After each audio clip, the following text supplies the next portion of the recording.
And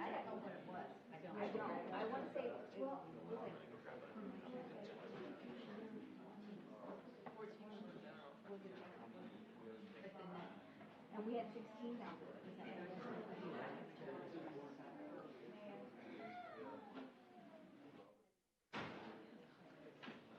That number is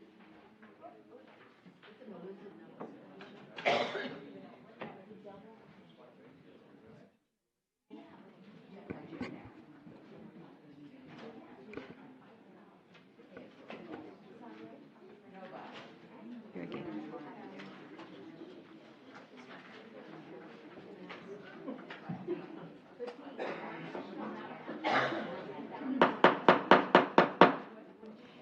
Good evening and welcome to the Leon Valley City Council regular meeting. Today is Tuesday, August 6, 2019, and I'm calling this meeting to order at 2 minutes after 6. We do have a quorum. The majority of the council members are present. I got a phone call from Councilor Martinez, and he is stuck in traffic from Austin. We'll be here hopefully within the next 15 minutes. And it is great honor this evening to ask 3 Boy Scouts if they'll come forth and lead our citizenry and staff and counselors in the Pledge of Allegiance. We have David Falls, who is with Troop 17, Grace Fellowship Baptist Church, and Aiden Claver, Troop 485, and Zach Miller, 485, if y'all come through, and they're with the Christ Fellowship Church. If you'll come forward and please lead us in the pledge, if everyone will stand, we'd appreciate it. Thank you. Our future leaders.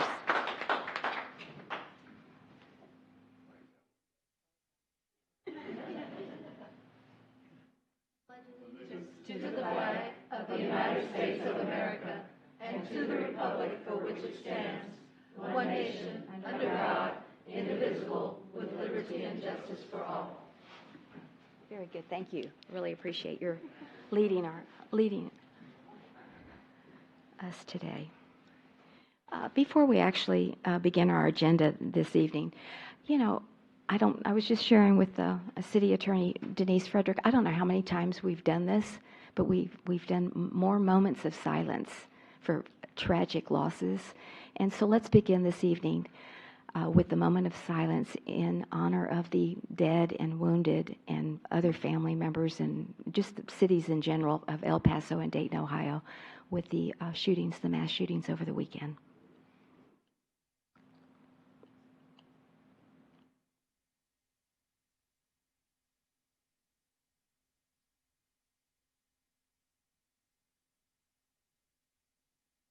Thank you, and may their souls be resting in peace. All right, just a few other reminders. If you could please silence your cell phones. And also, we do encourage participation from our members of our audience this evening at all of our agenda items. But I do want to note that we do have public hearings this evening on 7.3, 8.3, 8.4, and 8.5. So that gives you an official public hearing to come up and give your thoughts on a particular agenda item. So we're glad for that. So let us now begin. Agenda item number 2 under presentations. It's with great honor that we ask Christine Bodley, CPP Payroll Manager, University of the Incarnate Word, and Karen Brown, Payroll Associate, KCI USA Incorporated, to please come forward. And we have a proclamation declaring the first full week in September as National Payroll Week in the city of Leon Valley. So, ladies, if you'll please join me at the front.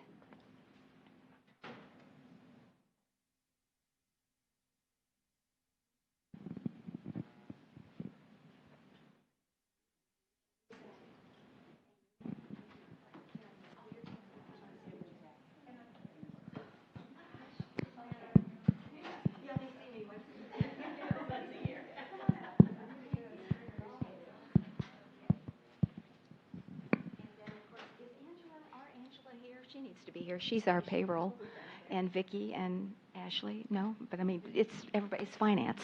It's got the wrong proclamation. There we go. Thank you. Got this one. Thank you. All right, it's a long one. All right. And thank you, Sandra, for putting it together. All right, so let me read it, and then I'll ask if you could comment on it, please.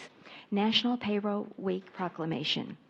Whereas the American Payroll Association and its more than 20,000 members have launched a nationwide public awareness campaign that pays tribute to the more than 150 million people who work in the United States and the payroll professionals who support the American system by paying wages, reporting worker earnings, and withholding federal employment taxes.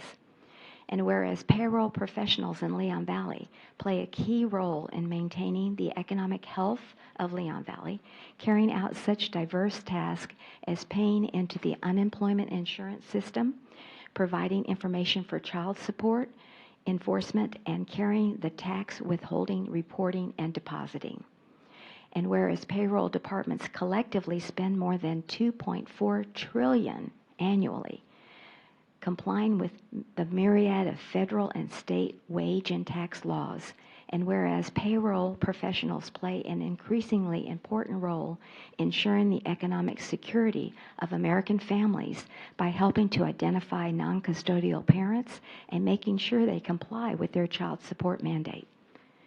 And whereas payroll professionals have become increasingly proactive in educating both the business community and the public at large about the payroll tax withholding systems.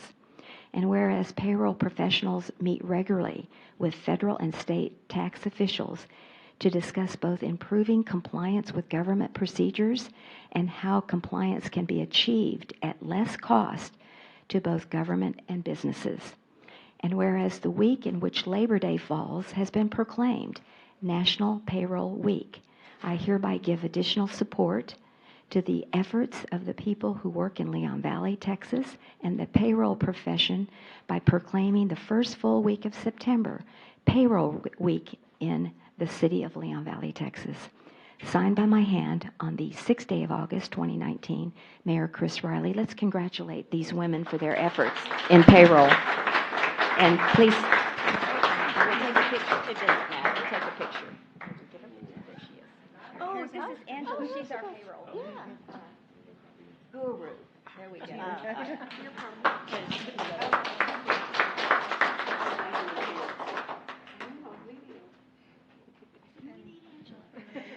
So, Mayor, on congratulations, Mayor, on behalf of the members of the Alamo chapter, Mayor and Council, thank you so much for allowing us to come and offering us the proclamation. And on behalf of the Alamo chapter, its members, and the payroll professionals throughout the country, we want to thank you for recognizing our efforts to sustain the economy, pay child support, and make sure that employees are paid.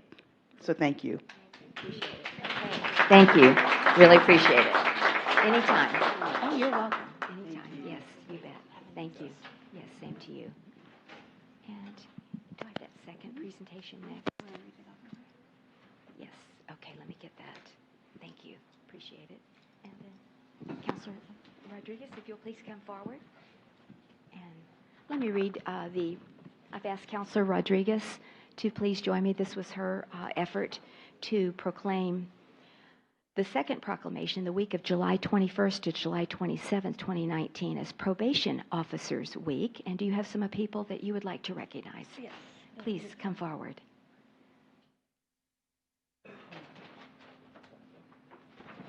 Good evening and welcome. I'm Mayor Riley. Deanna Martinez.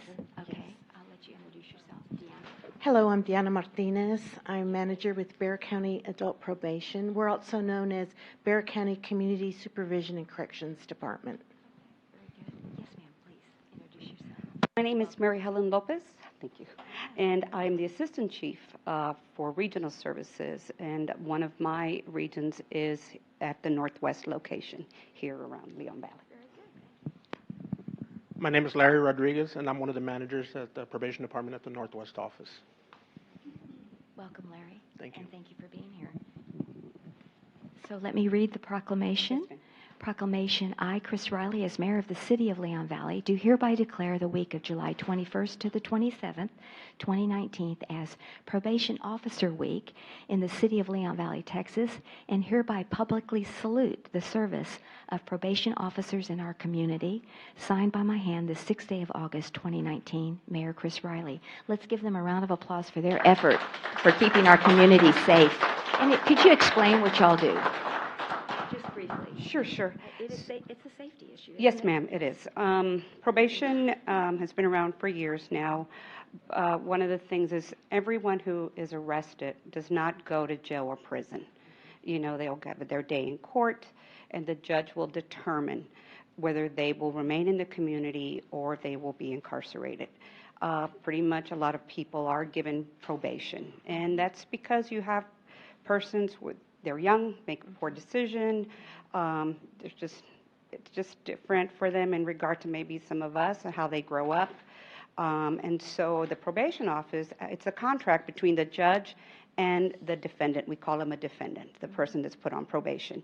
And so we monitor the person out in the community. No, we do not have the ability to monitor them 24/7, but it's by them coming in to report. We do home visits. We will assess them to see what kind of needs there are. We also assess their risk. So we supervise them according to risk. And so if they need treatment, if they need alcohol education, if they need anger management, you know, it is our job to make sure that we send them to those things. And so, but our basic tenet is the community safety and security of everyone here in Bexar County. We have, I think, 5 sites. So we have one downtown, southeast, northeast. We also have one at southwest out by Lackland.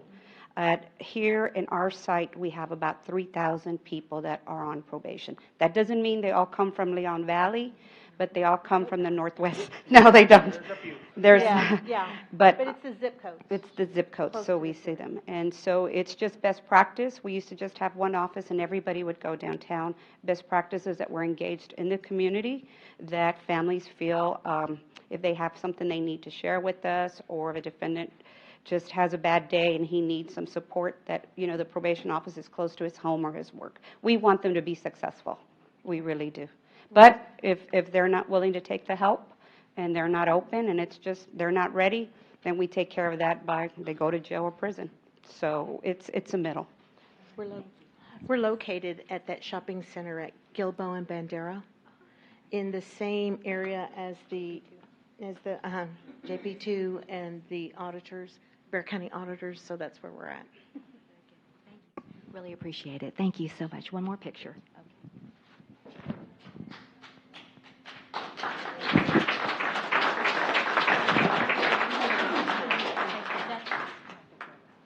Oh, no kidding. Oh, hi. How are you? Nice to meet you. Thank you so much. Yes, it was a pleasure. All right. Very good. Here's your Miss Crystal. There we go.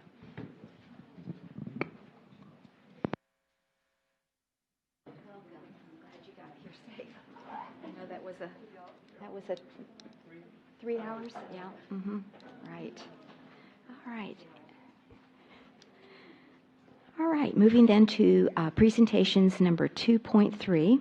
We have a presentation of the July 4th, 2019 wrap-up, and Ashley Wayman, Assistant Finance Director, who spearheaded the day, is here to give us a summary. Thank you and welcome. Thank you.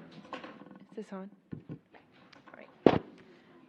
Okay, so just here to kind of do a quick wrap-up of the event. This won't exactly include actual budget items or total expenditures, because we have not received everything yet. So I have some, estimations in here, but we'll just go through it just kind of to get a good wrap-up. So the purpose of tonight's event, or tonight's presentation, is to present the event wrap-up for the 4th of July that was held on July 4th, 2019. Starting with our in-kind sponsors, we had a total of $6,391 worth of in-kind sponsors. SAT Energy provided our solar lighting. HEB gave us an in-store credit of $1,000 to use for food and drink purchases. Mariana Photography donated a photo booth, which was pretty popular among the guests from what I heard. Smash Dance donated their performance, and then Image 360 donated a banner for the parade.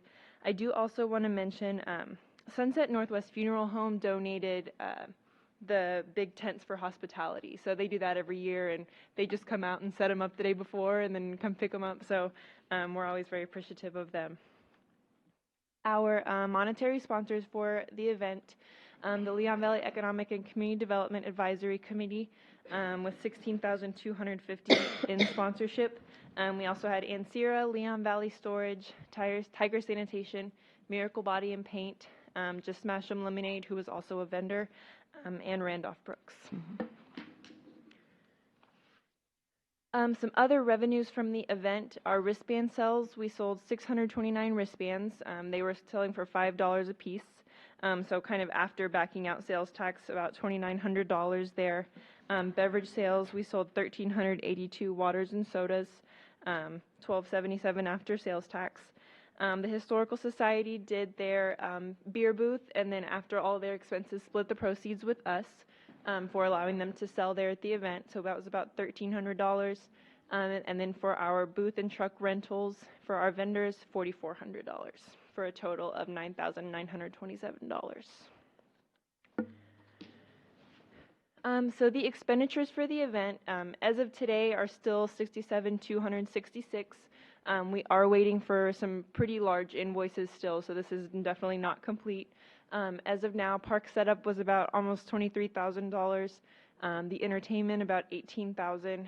Advertising and signage $6,846. Miscellaneous of almost $5,000, and then overtime of $14,044. That does not include any police overtime. They did not spend anything out of general fund. This was only general fund overtime. So there was a little bit more. Excuse me. This again is just an estimation, kind of summarizing everything I talked about already. I do expect our expenditures to be closer to $85,000 once all of our invoices have been received. So it could be a little bit more than that, but we're expecting about $85,000. Just some event feedback. The 5K, from everything I've heard from the Historical Society and everyone else, was very successful this year. We're very happy to partner with them and help out on that event however we can. The parade also went well. We did receive some feedback about the parade order and lineup, just kind of things to look at for next year. We generally we kept it the same a few years in a row, so we'd like to mix it up and help get some of our Leon Valley organizations closer to the front of the parade. Also, the restrooms at the church, I think there was a bit of a mix-up and they were supposed to be open. We did end up getting the convenience store next door did allow us to open up those for the people in the parade. So it worked out, but we definitely want to next year coordinate that a little bit better. Moving on to our actual festival, I have to say the event went very smoothly this year. Every department here all chipped in and helped and really made this event run really great, even though Mary Bell wasn't here to kind of keep the event moving along. She definitely made it very easy for me to step in and pick it up, and everyone really helped out a ton. There were a few little things that we do need to, do some tweaking to make a little better for next year. We will work a little bit on the advertisements. The postcard had a whole lot of information on it, but not necessarily the start time, which was important. So we will make sure that that's on there next year. And then one street banner that the company had used was from a previous year, so it had a 10 a.m. start time. So we did have a couple questions about that. The opening ceremony started a little bit earlier, I believe, than probably should have. Most people weren't in the event yet when this started, so we're thinking at least 15, 20 minutes, get more people in the event, and then start those ceremonies next year. Gates and security, we do need to kind of clean up our security a little bit. We did not end up wanding those entering the gates, which I think would be a good idea for next year, just to kind of keep our security consistent. We may want to revisit the turnstile idea, possibly to get good counts of the people who are coming in, maybe just some more controlled access. The ATMs, we did have ATMs this year. Seemed to be pretty successful. There was always a line. One of them didn't work of the two we had there, so we'd maybe like to find some more reliable ATMs and possibly put more because they were utilized by guests. We did have some suggestions for the city booth, mostly from those in attendance, that we have more options for drinks, soda options, name brand, other things like that. That will definitely work out those kinks a little bit next year. Those drinks were purchased with the generous donation from HEB, which does require that we get their brand when we're purchasing. So we'll definitely work on that next year and do a little more planning. A little bit of feedback from the shuttles. We do need to reserve handicap accessible shuttles for next year, at least maybe one at one of the locations or one at each location. We're not sure what kind of option they have there, but we'll look into those. We did get a request for more lighting, higher fireworks, and then maybe to start those fireworks a little bit earlier so that way they're not going quite so late into the night. And then finally, the end time. This schedule that we did this year, I believe Sandra came up with it last year. It really calmed the traffic exiting the event. We still had the music going on for a while after the fireworks were over, so some people kind of left in waves, and it was a lot calmer, though there was a complaint about loud music a little bit later, so we can definitely revisit ending it a little earlier, starting the events or the fireworks a little bit earlier, and kind of bringing that time back a little bit. In our C statement, and our fiscal impact. As of right now, we know there will be a need to be a budget adjustment made. It will all come from sponsorships, so none of it will affect the general fund reserves. So it's going to be just a budget adjustment to get those sponsorships reflected over into our budget. And with that, I will take any questions. Okay, thank you very much, and my apologies for my cough. I don't know how I got a scratchy throat right now. The attendance estimate. I believe we decided about 20,000. We did get a big aerial shot from the That the aerial top. shot shows 20,000 people? Really? Done earlier Okay. in the event, but as we got closer to when the music was playing. Okay. And so I was at the exit, and so I was trying to do like 10, 20, like trying to like mentally count. Mhm. Again, next year I will pitch the dollar entry fee. I think it's a great way to keep count of how many people have entered the park, and so and it's a minimal cost, and I think it's a great way to keep track. The turnstile, we've tried the clickers, we've tried turnstile signals, and so we had taken a dollar entry fee, and we did get 20,000. That would have offset the cost of the 4th of July parade for the city budget. We all spent roughly about 46,000 from the city side. So if we would have charged the dollar entry fee, that would have helped, and you would have been able to keep count of how many people entered the park. So as we present for next year, you'll see that come out again. But I'm estimating, because I was on one side of the exit, and so I'm estimating, with that plus the other exits, we're thinking about 20,000. Okay. All right. And we didn't have any firework costs this year, so No, ma'am, correct. that Yeah, would that be will be next year. next There year, will so be a that cost. expenses would be increased. Yes, ma'am. Okay, and something I meant to ask, but maybe you could get it to us because you still haven't finalized everything. Could we get a cost comparison of the last, maybe not 2018 because we didn't have an event, but 2017, 2016? Just how much it cost us then versus how much it's costing us now, and I mean, just so we could see where our expenses are increasing, where our Absolutely.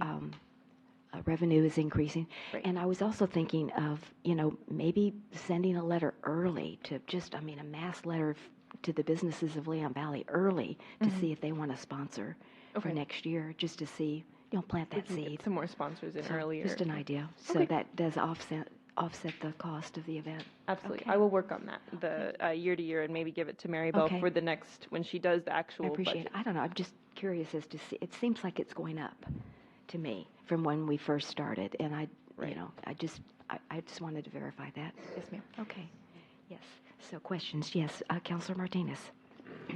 Your idea is excellent on trying to get sponsorship notices out early, but that's something that needs to be done in the October-November timeframe for next 4th of July, because a lot of companies plan their expenses before the first of the year, and they only have, like I'm a small business, I only have so much money, Right. and Yes, sir. the first come, first get. So, Absolutely. yeah, we need to look at that early. Okay, thank you. Sure. Any other questions, comments? Yes, Counselor When you do the Alcacer. final thing, if you'll separate the rides from the entertainment, I'd Okay. appreciate it. Absolutely. Thank you. All right. And I just want to say thanks, Ashley, because you picked up in the middle and you did a great job. Thank you so much. You sure did. Thank you. Appreciate it. All right. Thank you. All right. Do we have any questions or comments from anyone at our chambers this evening on the 4th of July? It was a great event. Thank you. I look forward to next year. All right. Then moving to presentation number 2.4, presentation of an update on the Soapbox Derby event. And we have Maribel Mendoza, Special Events Coordinator, here this evening to present. And welcome back. Thank you, We're Mayor. glad Thank you, you're here. Council. So now as we move forward to our Soapbox Derby event happening October 12th. And the purpose of this presentation is to give Council and Mayor an update of what's going on with the Soapbox Derby event. Whoa. So we currently, on this slide, there's currently 16 participants, and actually I just confirmed about maybe 20 minutes ago before this meeting started that we have 20. So we have now 20 participants and missing 4 cars. So we're still pending 4, and I've contacted several of our businesses. I'm just pending their response. Hopefully by the end of the week, we can confirm the complete 24 cars, which we are having for this year's Soapbox. And the event is from 8 a.m. to 5 p.m. The race will begin at 8:30 in the morning. The same route as last year's Soapbox Derby will be going down Evers, and we will have about 12 barricades, 1, 2, 3, 4, about 7 or 6 street closures, which we will send out postcards to all of Leon Valley residents, letting them know about the road closures for that day. I believe in an earlier presentation, we had discussed, or council suggested having the community conference center grounds for all of the vendors and booths. But being that we do have events happening at the community conference center, which helps us with our revenue, and we don't have to exclude that weekend out, staff suggested to have it at the corner of Evers and Poss, about 5 to 6 vendors, and having the award ceremony there. So having all of the event close by, right down Evers, right where the kids race. So these are projected expenses and revenue, again, assuming no sponsorship, since this is the first time we'll be hosting this event as its own standalone event. Expenses for this year, and again, this event actually falls in 2 fiscal years, so we'll be paying off some of it in this fiscal year, and then also some expenses for next fiscal year. So expenses for this fiscal year would be our liability license being sanctioned by the actual Soapbox Derby, hay, a track, which is a one-time expense, and I do have a slide for that would kind of explain that cost of the track for the race. Postcards, again, sent to all our residents, informing them about the event and the street closures. The announcer for the race car drivers and all of their information. Signs, banners, trophies, and miscellaneous items. So it's about a total of $12,000, and that's also getting the numbers from the first year we had Soapbox, and just estimating what it would cost without any sponsorships. And the expenses for next fiscal year, so staff suggested fencing around that area, but speaking with the police department, there really isn't a secure, safe way to actually fence all of Evers and then come down to the Poss area. So we excluded that and then just added porta potties for that event. Electricity, another staff suggested was having only food trucks, which are self-sustained, so we wouldn't need electricity out there since they have their own food truck. They provide all of the electricity they need. So we can eliminate that cost, and that definitely would help us. And then projected overtime is $15,000, and again, that's going based off of last year's numbers and then just estimating what that would cost. But again, speaking with staff, we can definitely reduce that amount by using reserved officers, and then some of it, I believe, coming from our traffic safety fund, because majority of our staff will be setting up barricades and for traffic safety purposes. So we would definitely try to reduce that amount coming from the general fund. And then projected revenue, so instead of, the booths, we would have the trucks. We would charge our food trucks $150 entrance fee, entrance fee similar to our 4th of July. We would have 6, so total of 900, and then water and soda, again, just an estimated amount of what we sell, because we still have some leftover water and soda so we can sell at the Soapbox Derby event. And then a sign-up fee. So the participants of last year, there is a $50 entry fee that would help reduce the cost of like extra weights for the cars, tires, because they are switched out every time they race for safety purposes. So that is also an expense.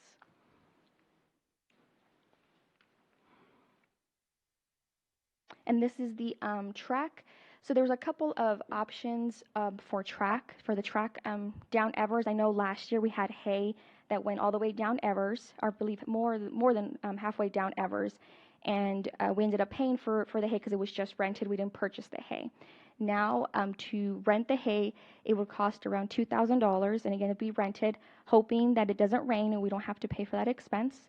Or this is another option, which is all of these options are actually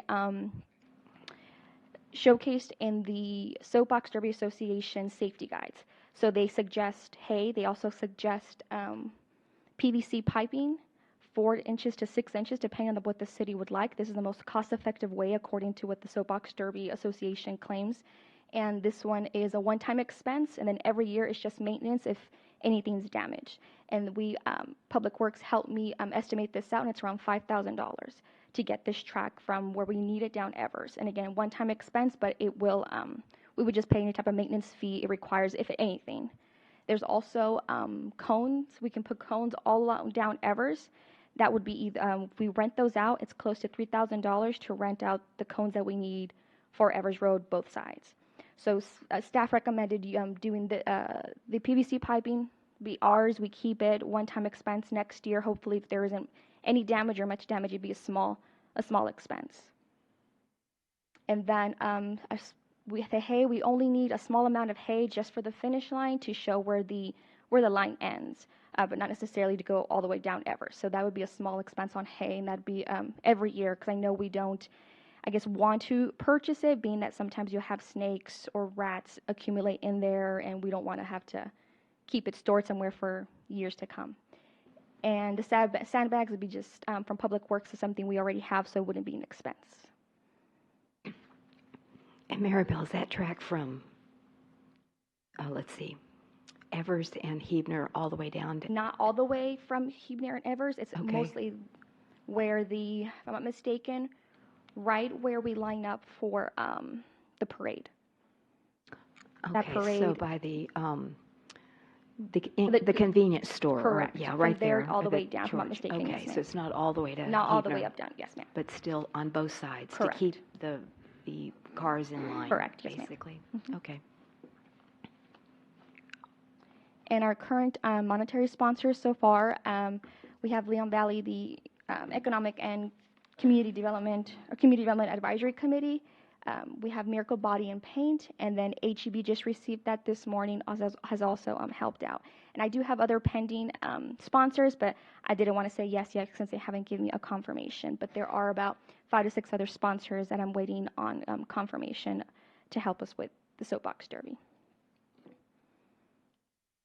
So my next steps, continue to seek sponsorship from our local businesses. I have last week been to some of our local dealerships here. Mm-hmm. I did go back to Ancira because I know they were interested, but unfortunately they said since they helped with their 4th of July, they want to stick to the 4th of July and not included in the Soapbox Derby. So I will also send postcards to all the residents and communicate in person about the closures to the most impacted residents along Evers and Pa. So they're aware of the closures. And then I'll continue to give City Council Mayor updates on any new information I have with the Soapbox Derby. It does follow our C statement, and I stand for any questions. Okay. I just wanted to clarify the expenses. So we've got 15,700 in 2019, and then we've got 12,000. Excuse me, 12,000 in 2019 and 15,700 in 2020. So you add that together, that's 27,700 plus the track. That's included the track. If you see there, you have the track one-time expense there. But I just had a separate. Okay, you just separated that out. Correct, so I can then- explain the details of so the then- track. So it's 27,700 is the total expense? Correct, yes, Okay. assuming no so- sponsorships. Oh, I'm glad to, thank you for pointing that out, because I thought it was an additional 5350. Okay, great. And then you have 17,250 right now committed for revenue? Correct, Okay, yes, ma'am. very good, thank you. That's what I was wanting to know. Anyone else? Yes, Counselor Martinez. Are the, are the Explorers going to be helping the police on this event? I'm not too sure. I haven't spoken with our police chief about the Explorers, but I mean, definitely anyone I can Volunteers? reach out. Okay. According to the police chief, he's going to have the reserve officers helping, Right. and so I assume the Explorers will be helping as well, but I've not confirmed that, but I know the reservists are helping. Okay, anyone else? Yes, Counselor Martinez, Counselor Alcacer, excuse me. I like the idea of the track because if anybody didn't go the last time, it's well worth seeing it. The kids were so good with each other, encouraging each other. We had several children who had various handicaps, plus age was a discrepancy. The young girls did the best, but the track will help them keep in line. Some of them definitely had a problem, and since people tended to sit on the hay even though they weren't supposed to, it'll keep them away from that. That'll keep them right on focus of where they're supposed to be, because some didn't know how to stay in line and things. So I think that's an excellent idea. I like what you're doing. Very good. If there's no other comment on this side, I was talking to a mother whose son participated last year in 2018, and he's grown up, and he can't participate this coming year because he's too big. So I didn't realize it was a size There is, yes. limitation too. Size and age. Size and age, yeah. So anyway, even though he loved it, yes. Councilor Bradshaw? Yeah, I was just wondering if the PVC track, is it anything special? Is it just regular PVC?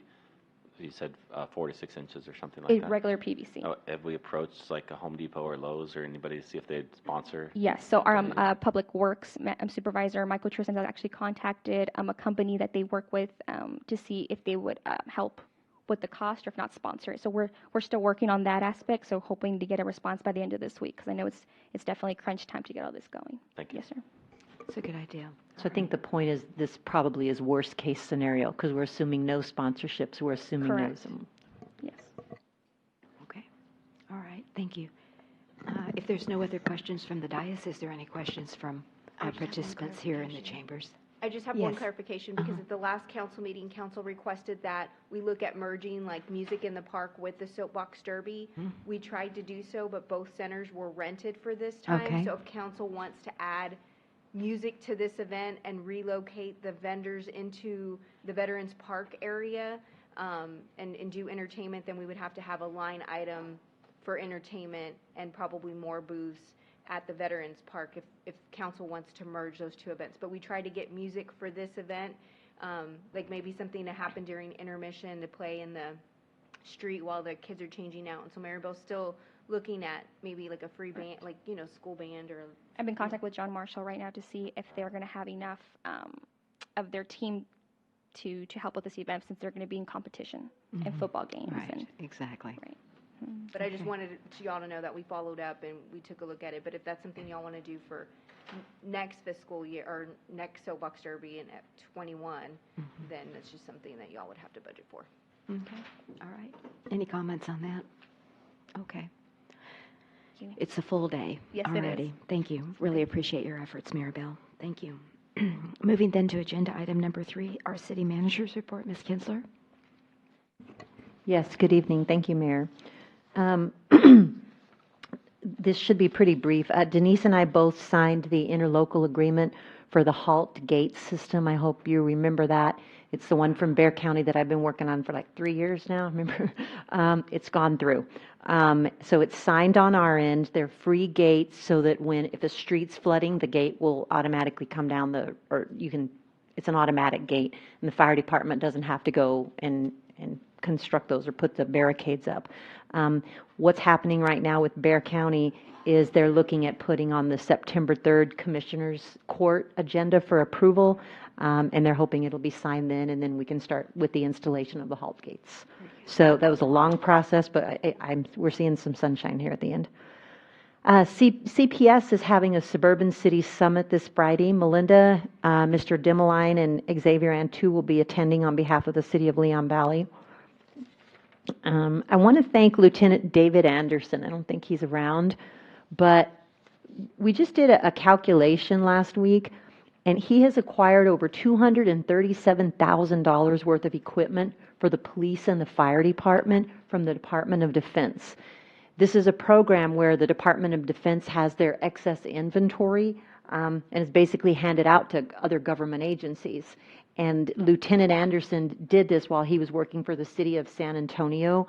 And now the Leon Valley taxpayers are reaping the benefits of what he learned in San Antonio because he's doing it for us. And so kudos to him. He's more than earned his salary, that's for sure. So wanted to thank him for that. The other thing that I'm just thrilled and fascinated by is what I was just handed a while ago. So this afternoon, Melinda Moritz, Mayor Riley, and I spoke to a representative from FEMA regarding the 300 or so homes that are in Leon Valley, which are in the floodplain, which used to not be. And with FEMA's assistance, we've come up with a potential solution to maybe provide some relief to those homeowners. And I didn't realize how easy it was until I got these documents, so I'm really excited to show you. Basically, the city has to certify that the home is grandfathered in, i.e. that means it was built prior to it being in the floodplain, and that it had proper permitting. And so I thought that the onus would be on the homeowner. It's not. We can write a letter from the city simply stating that they're grandfathered in and that they had their permits. And if we do that, the homeowner can take this to their insurance agency, and it could cause a reduction in their premiums. And the reason I say is could is because we are thinking that some people's insurances are already doing this. So we're just going to have to figure it out. But it doesn't mean that this takes the homeowner out of the floodplain. It just rezones them. And so this is a home that Melinda looked up just a little while ago. And how long did it take you to get these 3 documents for me? Well, not counting moving Brandon's boxes, probably about 15 minutes. Okay, so for one home, and of course we would get better and faster, but here it is. It was zoned single family. It was approved in 1970, so we've got that done. Here is the map that shows the home is in the floodplain right now. Here is a map which shows the same home, when built, was out of the floodplain. So it's really easy for us. We have the documentation. We can verify on city letterhead that this was done. And so we just sampled one home today to see how easy it would be to do it. And it was way easier than I thought it was going to be. And so we're going to do a couple of samples on a couple of homes, and then we will get the process started. The other thing that Mayor Riley had discussed with FEMA, sorry, I got so excited, I showed Councilor Charles this earlier. The other thing that Mayor Riley had discussed with FEMA was coming in early November, like November 1st and 2nd, and doing a community workshop for all the residents that reside in these affected areas.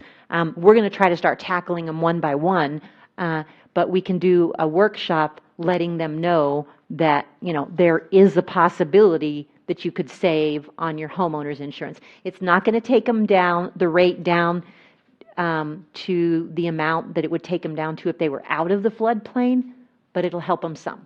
And so I thought it was great, and I was really happy to see how quick the research it took and how easy it would be for us to write one of those letters and feel very comfortable about putting that on city letterhead. I just wanted to add that the way this came about is that U.S. Representative Joaquin Castro, who is our representative in Leon Valley, his administrative assistant approached me at 4th of July. So this is not even a month, or about a month, and she said, you know, he sends his congratulations on our 4th of July, and he wants to know, is there anything you can do, that he can do to help you? And I went, oh yeah, FEMA. That's been a big thing for me for many, many years now. And so she immediately just got on it, and we started talking to the regional director in Denison, Texas, and that's who we talked to today. So, and then I think you were out of town, so I approached Melinda, and so she said, oh yeah, we've got all the documentation, so thank you for everyone's help. But it'll at least give some relief, we're hoping. And it has to be individually done. It cannot be like subdivision. It's got to be individually done, but Individual it's doable. addresses, no It's blocks. doable, so. Yeah, it is. anyway. It is. And we need that flood insurance because I think I've already said this, or I think I wrote it in the Lions Roar. My sister-in-law was affected by Hurricane Harvey. She had flood insurance. She got relief. They had to move out for 5 months, but she got her house fixed. The majority of the people in her neighborhood did not have flood insurance, and it still looks like a war zone. So that affects our property tax value. So that's going to affect our bottom line. So this is the impetus of why I wanted to be sure that we tried to find a solution to try to get people to get to have flood insurance. So let's keep our fingers crossed. But thanks for your efforts today. Absolutely. And it'll I do still affect our ad valorem taxes because they're still in the floodplain. But in a few years, hopefully, we'll have a lot of them out. Yes, exactly. And then finally, I have on the city manager's report under Grandparents' Day is to be determined for the time. We have a definite time now. It's from 2 to 4 p.m. 2 to 4. So Okay, just wanted to update that. Councilor Alcacer had a question or comment. Just wanted to add on the flood insurance, grandfathering makes a big difference in the cost of flood insurance, so hopefully it works for people. I hope so. Mm-hmm. Okay, so I just had a couple of questions on your report. Does it really take 16 weeks to get a new generator for our Grass Hill? That's almost 5 months. I just was really Linda can surprised answer when that. I read that, and I just wanted to go, what? I mean, Yes, and so that means the money that we have in this fiscal year, I'm going to have to come to you October, first meeting For in a budget October to adjustment. get a budget adjustment to move it. Okay, very good. And then I was just wondering, as I was going through your report again, Ms. Kinsler, there were 30 vehicles that were impounded, and I was just wondering, could we give the reason why on your report? I mean, like, is it no insurance? Is it police warrant? I mean, I just don't know. I was just wondering, or is that confidential? I didn't know. I was just I actually thought it was on there because we get it in a staff meeting. one-sided released. I don't know. Mayor and council, one of Keep looking down and see if it's on there, Mayor. Well, I'm just wondering if we things that chopped it reckless out. driving is one, but I don't know if it's consistent. One of the things, Mayor, that it could be, Mayor and Council, is that they get stopped with no insurance or no driver's license. If they don't have either, the car is towed in most cases. Okay. Yeah, it says traffic stop, but I didn't know, yeah. It says 7 of them are for code violations. Code violations. On the, And then 13 are for traffic stops, is what the city secretary just told me. I don't have it in front of me to reference, but I'm sorry. I was do- just, I you do know, as I remember was this- reading it, I had those Yeah, questions. this morning he Okay. did say that was 7 of those were the code violations, because I remember that was brought up at the last meeting as a discussion. So when he said that this morning in our staff meeting, I remember A code violation for a vehicle being the impounded? code violations. There were only, of those, there were only 7. Okay. All right. Yes, Councilor What Martinez. would be a code violation or an example of a code violation? Do you know where Chief Salvaggio is? Thank you. Okay, didn't mean to, I was just curious as to how a vehicle gets impounded. An example of a Yeah. code violation would be a junk vehicle. I'm sorry. Mayor and council, one of the things a code violation would be is if the car is parked, it's mechanically unable to move and it's parked visible to the driveway or visible to the public going by, or there's cars in the backyard. That would be a code violation, and there's no fencing around it to hide it from public view. So those are two of the things that I can think of right now that would be code violations for a car being towed. All right. Thank you. I appreciate it. All right. Any other questions from the dais or from the members of our chamber? Okay. Thank you, Ms. Kinsler. So we'll move on to citizens to be heard. Agenda item number 4. Do we have any citizens that would like to address the council? Please come forward, state your name and where you live, just generally, and you have up to 5 minutes to speak. Thank you. Good evening, Mr. Riddle, and welcome. Yes, Brandon. Yes, it's Philip Riddle on Rousseau Street. And I was out walking one morning and stopped to talk to some people that had just bought their house a couple of weeks ago over on Rue La Lane. And they were having their sewer line replaced because it was stopped up. Evidently, the house had been vacant for a number of years.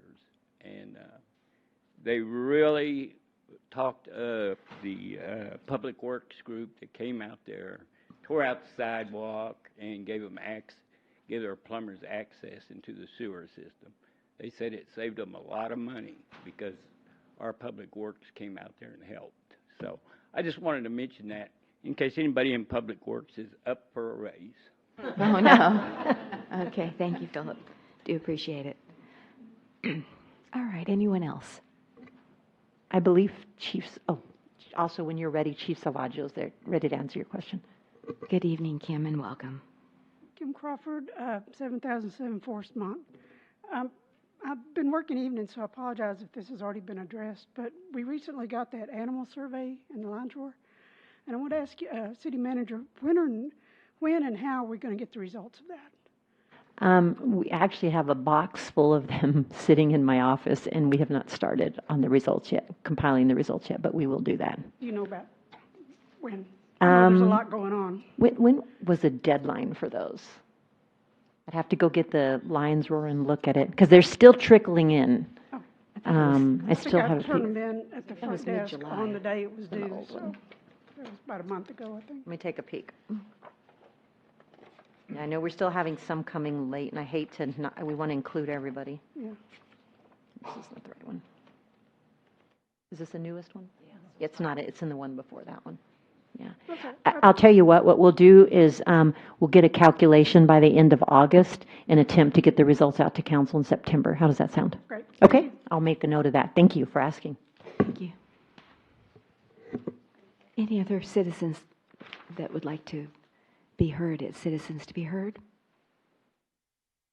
Okay, seeing no one else. Chief, we just had a question about vehicle impoundment and the reason why the vehicle was towed or impounded. So on the On manager's the report? Right. city managers. And so if you could, I can't drill down any further than that than what it shows there. If you're asking Okay. for VCOs, I'd have to go back and have them pull up each one to find out what the VCO was. I'm not sure that there was any VCOs during this time period. I know that VCOs, violation of city ordinance. Okay, very good. That's what you were asking about, right? well, I Specifically? believe Saunders said there was, There were 7 for the month, but during this time period, I'm not sure there was any during Okay. this time period, because this is only about a 2.5 2 week time weeks, period. right? So if it's not a violation of a city code, then what else would be a reason? No driver's license? So No. you have vehicles towed at 52, traffic is 45. So traffic means that there's no driver's license or no insurance or some other reason that they were arrested that were traffic related. Okay. And then arrest is if they made a traffic stop and found something criminal during the traffic stop, and they arrested them. So 5 of them went to jail and their cars were towed. So 45 of them were traffic. Arrests were 5. I can't tell you what the other 2 were right now, but I can find out for you. It's easy. Are you wanting to know specifically which violation of city ordinance it was, which ordinance as well? No, I was just curious as to how they became impounded, but you've answered it. Arrest and no driver's license, no insurance is Right. traffic, right? And then you said VCO, which is a violation of the city code. correct. And I have the other numbers for the entire month. If you want those, I can give you those. And I'm pretty sure it was 7 VCOs for the entire month, if I remember correctly. And but I don't have the numbers in front of me. And Mr. Martinez, did you need a more specific answer, a violation of city ordinance? Okay, very good. And that's not necessarily expired registration. It could be parked in the yard, they didn't move it, it could be a junk vehicle, it could be on the street, it could be Sure. anything that a city ordinance, that we have a plethora of city ordinances. There's a lot of them, yeah. Yes, ma'am. Okay, very good, thank you. Yes, ma'am. Appreciate that clarification. Yes, sir. Hello, Chief. The other two are mine. The other two are yours. They're For car fires. car fires. They're car fires where we impounded the vehicle. Okay, very That's good. the other two. Car fires. Okay, thank you. See, learn something new every day. Okay, thank you. All right, then, announcements by the mayor and city council members. Councilor Charles, do you have any announcements this evening? I was just going to say to the Department of adult probation, at a lapse of memory. When I was the chief of voluntary service at the VA, we placed volunteers or committed people from that section in Bexar County. So I worked with, I don't know if I worked with the people that were here today, but we placed people from there. And for the most part, it worked out well. Thank you. Councilor Rodriguez. I just want to say I'm glad to see everybody here tonight. And last weekend, I think it was, where they had the neighborhood revitalization, I was able to take part in it. It was real enjoyable to be able to do something for somebody else who wasn't able to do for themselves. So thank you. You bet. Thank you. Councilor Alcacer. If you haven't seen it yet, we haven't had the grand opening, but there's a new ice cream type place where the fish place used to be at Seneca, right up the corner of Seneca and Bandera, and they've got a lot of things there worth trying. And then toward the end of last week, we got the new Lion's Roar, and I wanted to commend the people. It's the best I've ever seen, professionally done, well written. Everything was upbeat, informative. It was just a thrill to read it. And I thank you. I understand maybe Lisa Martin is the newbie on the block and her team of people. But anyway, it was outstanding. Take the time to read it. You'll see a difference, even beautiful pictures. So thank you to the staff. Thank you. Councilor Martinez. Thank everybody for being here, and our future leaders of America. Hey, you're our future. Don't ever forget that.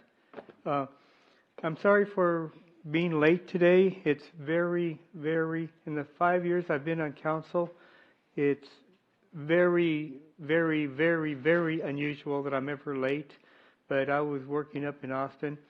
I left at 3:30, and it took me almost about 3 hours to drive from Austin today. The traffic was terrible. That's all I've got for right now. Thank everybody for coming tonight. Very good. Councilor Bradshaw. Yeah, I just got back from a vacation late last night, so it's good to be back. And I would like to echo Councilor Martinez's words. Thank you, Scouts. I was myself was an Eagle Scout. I'm an Eagle Scout, and so it's something that's a good program to be in. Thank you for coming. Very good. Thank you. Well, Ms. Alcacer, I wanted to also say about the newsletter.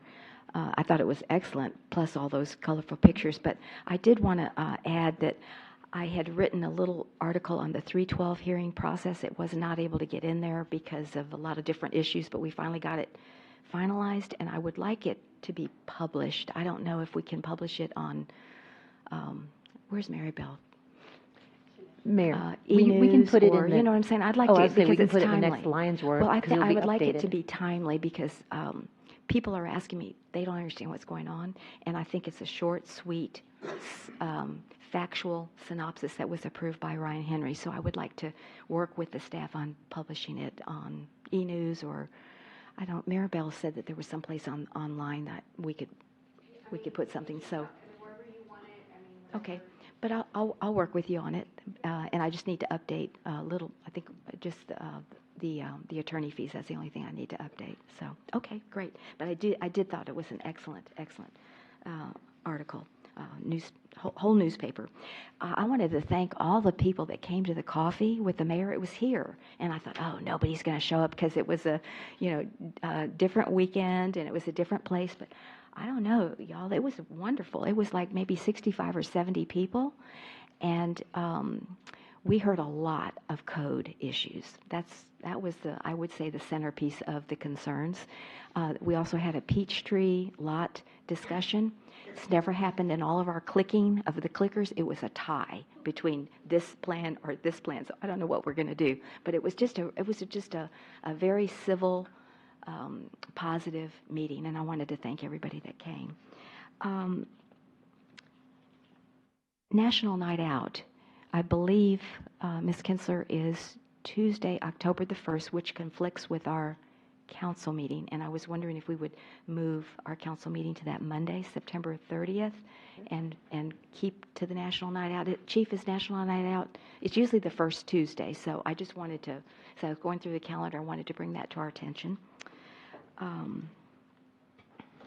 We talked about FEMA, and we also, just one other thing that the manager had in her report, but I think the legislature either established a Texas Development Water Board, is that TWDB, and so it's going to enable our city, all of the cities in the state, to apply for grants if it's passed in November. It's got to go, it's a ballot initiative where they take money from the rainy day fund to fund flood and flood infrastructure throughout the state. So that's a real positive, and I know, Melinda, you've been working on it. We have a lot of needs, and so hopefully if the citizens will pass that in November, that we'll be able to tap into it in the future to correct some of we have a lot of flooding issues. So I just wanted to bring that to everyone's attention and thank the legislature. I think they did a really good job on that. Okay, so with that said, we'll move then to the consent agenda. Yes, I'm sorry. I was actually trying to look up the date for you for National Night Out in Texas, and I did the national one. But I was just going to ask how you and the council felt, Mayor, about moving item number 8.3. Dr. Earl and his beautiful wife are here, and 8.5 up on the agenda. Mr. Rubio is here so that our business people can get their cases heard and move on. I didn't know if that was possible or not, or how the council felt about it, but I would it's appreciate fine with me, consideration. But now we have some budget stuff that we need to do all together. Is that what I'm understanding, Vicki? I was wondering if we could do it before the budget things. I didn't know if that was possible or not. Okay, so then that would be... It would be a first reading for both of them. Be the first read.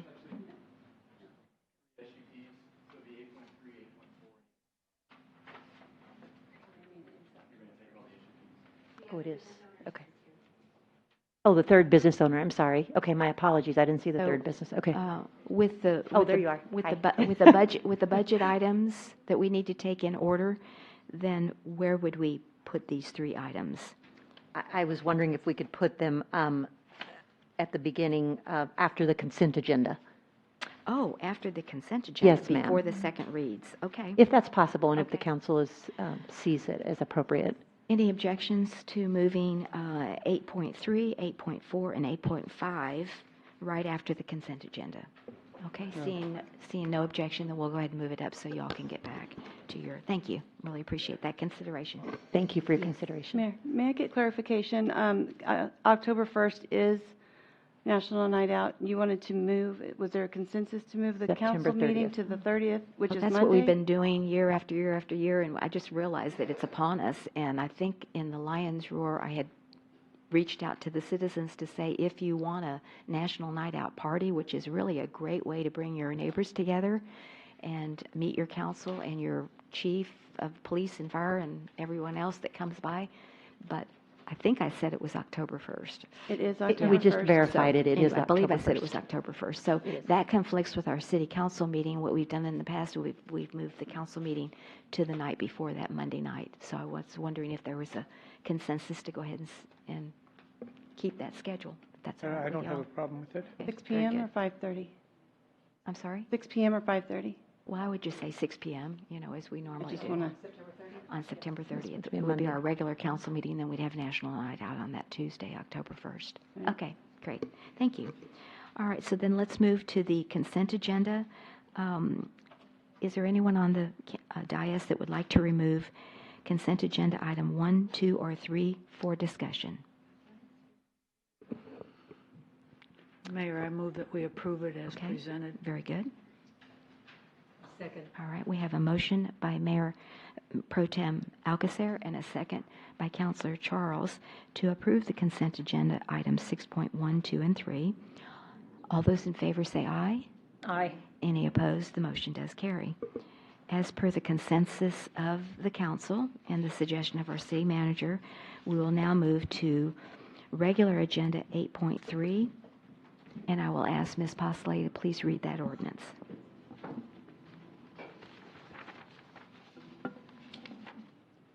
An ordinance of the City of Leon Valley, Texas City Council granting a specific use permit for kennel at 6703 Post Road, more specifically described as Lot 76, Block 3, Leon Valley Addition, Greenway Park Subdivision, providing for repeal or severability and savings clauses, and providing for an effective date. Thank you. Good evening and welcome. Evening, Mayor and Council. I'll make my presentation brief. I've already promised Vicki and Ashley and Melinda that I would, since my items are in front of theirs now.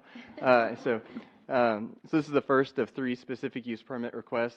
All 3 of these requests are pretty straightforward. Zoning Commission recommended approval on all 3 of them. This first request is by Dr. Daniel Earl and his wife, Mrs. Lee Earl. They are the owners of Affordable Pet Care. They're currently located in the city of San Antonio at 5443 Grissom Road. And they recently purchased the vacant lot, the undeveloped lot at the corner of Post Road and Grissom Road. You're probably familiar with that. That's right across the street from Miracle Paint and Body, which will have another specific use permit request here shortly. And so they've been working with staff over the past several months to work through design and development issues. And in that process, they shared what they're planning to do on their property. They're planning to develop that property for a veterinary clinic, and they're planning to move all their operations to the city of Leon Valley. And so one of the services that they plan to offer, in addition to veterinary services and potentially keeping animals overnight that are receiving care, they also want to offer to their customers the ability to drop off their pets if their customers are going out of town. So they want to offer kenneling and boarding services for animals that aren't currently receiving care. And so in our zoning code, that requires an SUP. So they're making sure to get everything lined up. So when they build their building and they want to start operating, everything's in place for operating everything that they want to. And so just a little highlight on the property. The property is currently zoned B3, but it is in the Sustainability Overlay District, so that's why there's some additional land use and design regulations for the property. Here's a location, for those of you that aren't familiar with it. It's a large lot. It's about 2 acres, so they've got plenty of room there to build and to grow. This request, it's a pretty straightforward request. Staff, of course, we look at compliance with the comprehensive master plan. We look at compliance and compatibility with existing uses and surrounding uses when we look at requests like this. The comprehensive plan indicates the area is commercial. And staff, generally finds that a kennel is consistent with the comprehensive master plan. The City Council has approved specific use permits for a kennel on property just to the east, and also recently approved the request for the Bow Wow dog care facility, which is also kenneling. So we also have precedent set for similar SUPs in the area. And so, like I said, staff finds the request is generally compatible with the requirements we look at. The only thing to look at on this is noise. We do have a noise ordinance in place. And so consistent to the last SUP that Zoning Commission and Council reviewed and that Council ultimately approved, staff and the Zoning Commission, they're recommending that no enclosed kennels be located outside of the facility. There's a site plan included in your packet. And so the recommendation there to make sure that all the enclosed kennels are located inside the building. Of course, they'll go outside and, for walking and going to the bathroom. But all the animals the cages will be housed inside. And also, putting the condition on there that use for kindling is only permitted as a secondary use. It can't be a primary use, but it's permitted as a secondary use as long as there's a veterinary clinic there. And that the use of the property and kindling of animals be consistent with the site plan that's included in your packet. So with that, Zoning Commission recommended approval of this, and staff and the Zoning Commission recommend approval subject to these conditions. Happy to take any questions. Okay, thank you very much. Are there any questions for Mr. Milan this evening on this SUP request? Yes, Councilor Bradshaw. I think you answered it, but just to be clear, they're moving their business from San Antonio to Leon Valley, not expanding the business. Is that That's correct. They're in a strip center currently in San Antonio, I think, and they want to build a standalone, state-of-the-art facility here in Leon Valley. Great. Okay. Thank you. Yes, sir. And just so council knows, Dr. and Mrs. Earl are here in the audience. Sorry. Yes, and I'd love to hear from you too, Doctor. Yes, So Councilor. what size was the property again? It's about 2 acres, right? Yeah, 1.9, yeah. So how many kindling possibilities do you see? I'm going to let them go ahead and answer that Okay, question. good. Thank you. Thank you. Dr. Earl, welcome. We're glad you're here. Mayor, City Council, thank you for having me. To answer your question, I have no intention of making boarding a large part of my business. I am passionate about the practice of veterinary medicine. It's just a service that our clients expect to have. I don't do any boarding right now in our current facility because I can't. To answer your question specifically, there's going to be only 6 luxury runs to board dogs. There will be a separate cat boarding area that's relatively small. The cage space in there's approximately 12 cats can be boarded there, and then we have a total of 14 other runs that will mostly be used for hospitalized patients, but could be used for boarding as well. And a variety of cages that, if we didn't have hospitalized patients, could be used for boarding. Yeah. Thank you. That state-of-the-art caught my attention. I bet it's going to be a nice facility. It's very expensive, and Yeah. this is as good as veterinary care can get. Yeah, great. Yeah. Thank you. I'd also like to just commend Dr. Earl and his wife, because every step along the way, there's been lots of communication, just like with this SUP.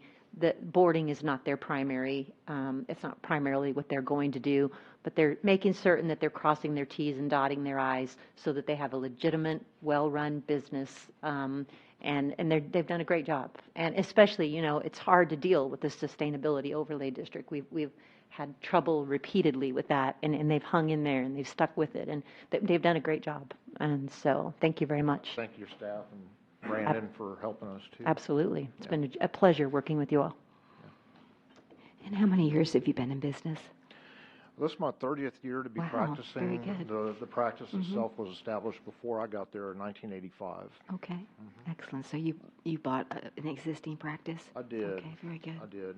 All I practiced before there were referral hospitals. I was at the only referral hospital here in San Antonio for a number of years. Practiced in, you get out of school, you move around a little bit. I practiced in Sealy for a while, did mixed animal work, and then moved back to San Antonio and did really high-end medicine and surgery on a referral basis back before we had specialty hospitals, which now we have 4 of them here. And so I purchased this hospital in 1990. Okay, well, very good. I'm sorry, 2000. 2000, okay. So you're going to let all your existing customers know you're moving, so they'll yes, ma'am. follow you here to Leon Valley. This is There the you largest go. of 3 hospitals that we own, actually. Oh, is that The other right? 2 are in Okay, San did not know Antonio. that. Okay, excellent. Well, thank you so much. We appreciate you being here.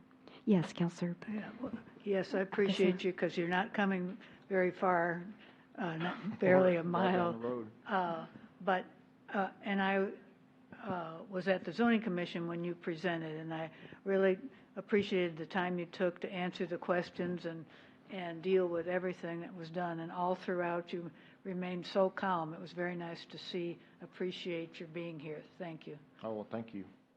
All right. Any other questions from the counselors? All right.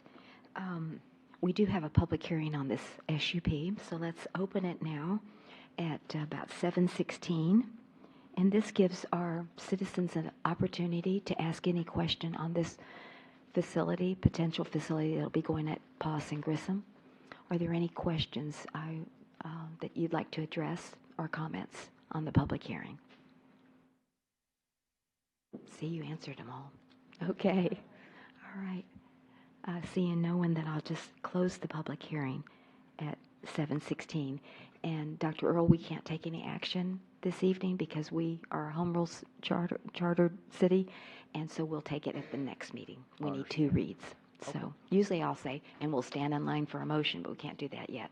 Okay. Thank you very much. I really appreciate it. All right. Moving then to regular agenda 8.4. Ms. Pusley, if you'll please read that ordinance. Sorry, wrong sheet. An ordinance of the City of Leon Valley, Texas City Council granting a specific use permit for entertainment indoor use at 5720 Evers Road, more specifically described as Lot 3, Block 1, Valley Park Subdivision. The specific use permit being specifically limited to the tenant suite identified as 6128 Wurzbach Road, providing for repeal or severability and savings clauses, and providing for an effective date. Thank you. Mr. Milan, if you'll continue, please. Thank you again. This is a specific use permit request for entertainment indoor uses. We've approved and considered several similar SUPs in the past. The property is located in the B2 district, and so the B2 district, if you're wanting to open up sort of indoor amusement or a play area, specific use permit approval is required for a use like this. And so the applicant is Vanessa Donovan. She's the owner of SA Fun Zone, and they're planning to locate in a vacant tenant suite at the Rios Crystal Mall facility, just at the corner of Evers Road and Wurzbach Road. It's about a 5,495 square foot tenant space, and they're planning to have a play area, hockey tables, pool tables, bounce house, and an area for toddlers. Like I said, the property's in the B2 district and the sustainability overlay, so they have to go through this additional permitting process. Here's a site plan of the entire facility. You have Wurzbach and Evers Road. So this is where the Family Dollar recently went in. And they're looking to locate just a little in the interior of the facility. And so, there's several things that staff looks at when you're considering use like this.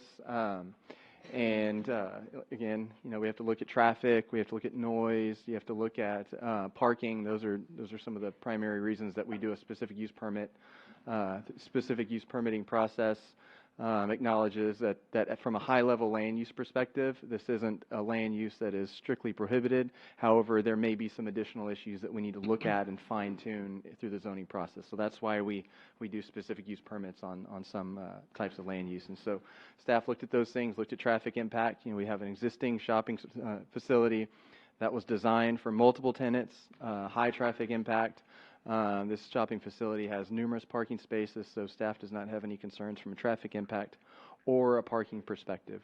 And again, staff finds that this use is generally consistent with our comprehensive plan, and that an indoor entertainment facility is generally compatible with the B2 retail zoning district. This is a compatible use with retail uses.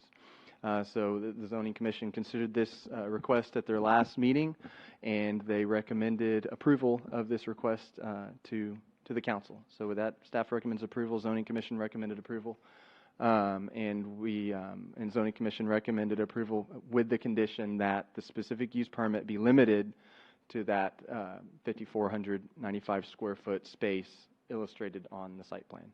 So with that, I'm happy to take any questions. Okay. Are there any questions from the counselors on this particular SUP? Just to note, Miss Vanessa Donovan, the owner, is right back here. Hi, Ms. Donovan. Would you like to come up and say a few words about your facility, or if I put you on the spot, that's okay. I'm sorry. Oh, no, that's okay. Well, thank you. I appreciate it. I had one question for Mr. Milan. How different is this going to be from the place that opened near Evers and 410? I think it'll be similar. I think that from what we've seen, there's a lot of demand for this type of use. We've been seeing a lot of interest in that throughout the city, and so I don't think it's going to be generally different. It offers the same service for birthday parties, special events. Generally oriented for kids and toddlers and like so. So were they going to take just do they have provision for very young, or were they going to have it more toddler and up, or do you know? I think it's mostly geared, they have hockey tables, pool tables, and things like that. So I think it's going to be geared mostly, towards older kids, but they do have a toddler area. Definitely defer to the applicant for that. Okay, very good. That's great. Hold the microphone down. There you go. It's going to target different ages, so it will have a toddler area. It's going to have 5 50-inch TVs where they can game, so they'll have a private room to game. It'll have bouncies, arcades. For the older ones, it has the pool tables, the hockey tables. I'm sure even dads will probably be playing out there. So, and it will host 4 parties at a time. So I kind of see it kind of like a Peter Piper, but it's just private. Something like that. Okay, very good. And no, that's okay. You can still say it. Make sure, yeah, we won't bite, I promise. Okay, very good. I was just wondering how you were going to market your new facility. Okay, so the way I plan on marketing is that we'll definitely get our website going, and I think we will use Facebook. My cousin also owns the dojo right next to where I'll be opening up, and they have a lot of kids. So Okay, good. we'll also be marketing that way. Okay. Well, good luck. I had to take my car for service on Saturday, and I walked right by that. We have another smaller. I don't think it's 5,400 square feet, but a smaller play. And I walked by there because I was curious how they were doing, and they were doing well. So, anyway, so good luck. Thank you. Do appreciate it. Thank you. You bet. We do have a public hearing on this SUP as well. So it's now 7:25. And I will open up the public hearing for any comment from our residents or visitors this evening on this particular SUP request. We have a lot of quiet people tonight. Okay.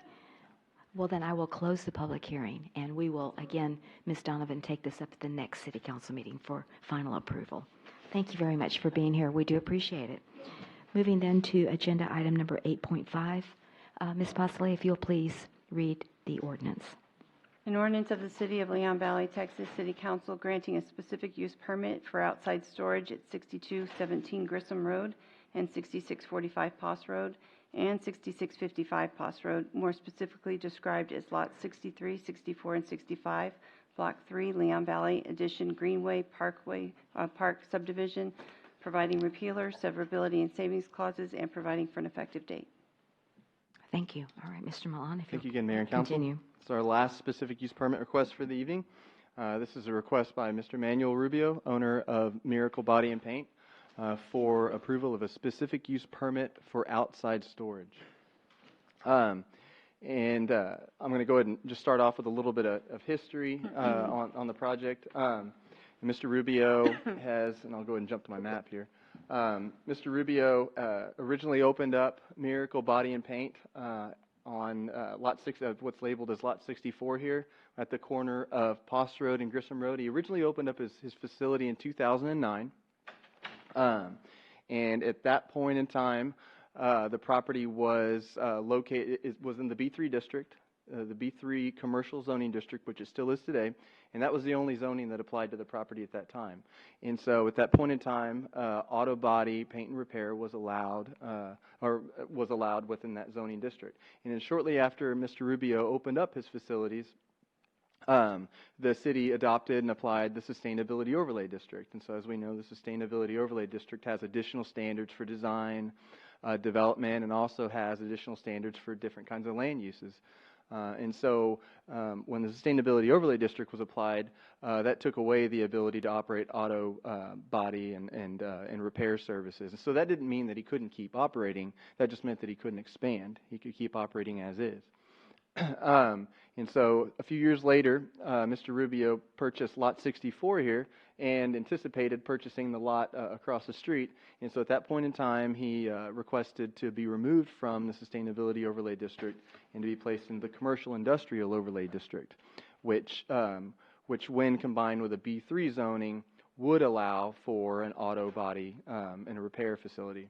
And so that request was considered by the Zoning Commission and was considered by Council and was approved. And so what that did is that allowed him to expand his operations to his current annex facility. And that zone change also applied to Lot 65 here, which he didn't own at that point in time. And so Mr. Rubio recently purchased Lot 65, and he's been coordinating with us for a few months now submitted building plans, and so staff has reviewed those plans. And in that process, one of the things that we noticed on there was that he was proposing a 6-foot tall wall. And so, we looked at that, talked to him about it. What are you needing the wall for? And so he is proposing the wall to be consistent with the wall that he has on the other properties in effort to properly screen vehicles that are parked outside that are currently receiving services. And so in looking at that, and staff going back and looking at the zoning history, one of the things we noticed on there is that in looking at the requirements of the zoning code, in the B3 zoning district and in the Commercial Industrial Overlay District, there's a caveat in there that says you can only store retail merchandise outside, but you can't store non-retail merchandise outside. So anything that's stored outside, including vehicles, you have to have a specific use permit in order to be able to do that. And so in coordinating with him, we can see, okay, he's been doing that here, and staff is previously, planning department has previously permitted the construction of walls for him to do that on his property. He's been storing vehicles outside since he started. And that's something that my department has been aware of since he started. And so that's an existing operation, existing use that he's doing there. However, in order for me and my department to go and number one, authorize the continuation of that type of use of the land, and also to authorize the construction of a wall, we need to go through the process to kind of approve the zoning, approve the SUP to make this use of the land right, to make it actually allowed. So he can potentially expand onto this lot, operate the auto body repair facility with outside storage of vehicles currently receiving services, and potentially expand into the future. So that's working with him, communicating with him. He absolutely wanted to go through that process and initiate the SUP process. So. In considering requests like this, there's several different things that staff definitely wants to look at and make sure that we discuss with the Zoning Commission. We talked about this thoroughly at Zoning Commission. Definitely, I think the main things to be considered in looking at this, the property, this area is, let me see if like I said, this area is within the Commercial Industrial Overlay, the Leon Valley Storage area across the street. They're within the Commercial Industrial Overlay, and everything else around is within the Sustainability Overlay. And as we've discussed many times, the purpose of the Sustainability Overlay District was to initially facilitate more of a town center, mixed-use redevelopment type of development pattern in this area. And so, definitely, when you're looking at a request like this, which is to do more outside storage of vehicles, definitely look at it and see, well, that may not necessarily be compatible with a town center type of development. But also, when you have a long-term vision to redevelop an area, you also need to be cognizant of the uses that are existing there and the way that they've been operating over time. So make sure that we come up with solutions that are working towards our vision, but also being fair and compatible with what already exists. So that was the main thing that staff was looking at in this, and definitely looking at the history of the zone change. In 2013, the council made the decision to remove this property from the Sustainability Overlay and place it into the Commercial Industrial Overlay. So definitely policy was set at that time for how this property would be used. And definitely outside storage of vehicles is a type of use of land which is generally frequently consistent with auto body and repair uses. And it's also happening right now on all of the lots on either side and also across the street.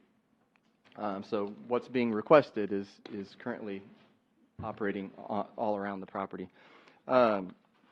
And also, definitely the other main consideration is this is the way he's been operating his property for years. So, looking at something like this, staff, I definitely wouldn't recommend expanding this type of use or, constructing any new facilities anywhere else within this area, or necessarily expanding the commercial industrial overlay district in this area. Definitely wouldn't recommend that. But in this particular case, I think considering policy was set on this property, the way it's been used, my recommendation is I think it's the right thing to do to approve the SUP and allow him to expand onto this lot in the center, which he recently purchased. So with that, Zoning Commission considered this request at their last Zoning Commission meeting, and they did recommend approval, subject to a few conditions.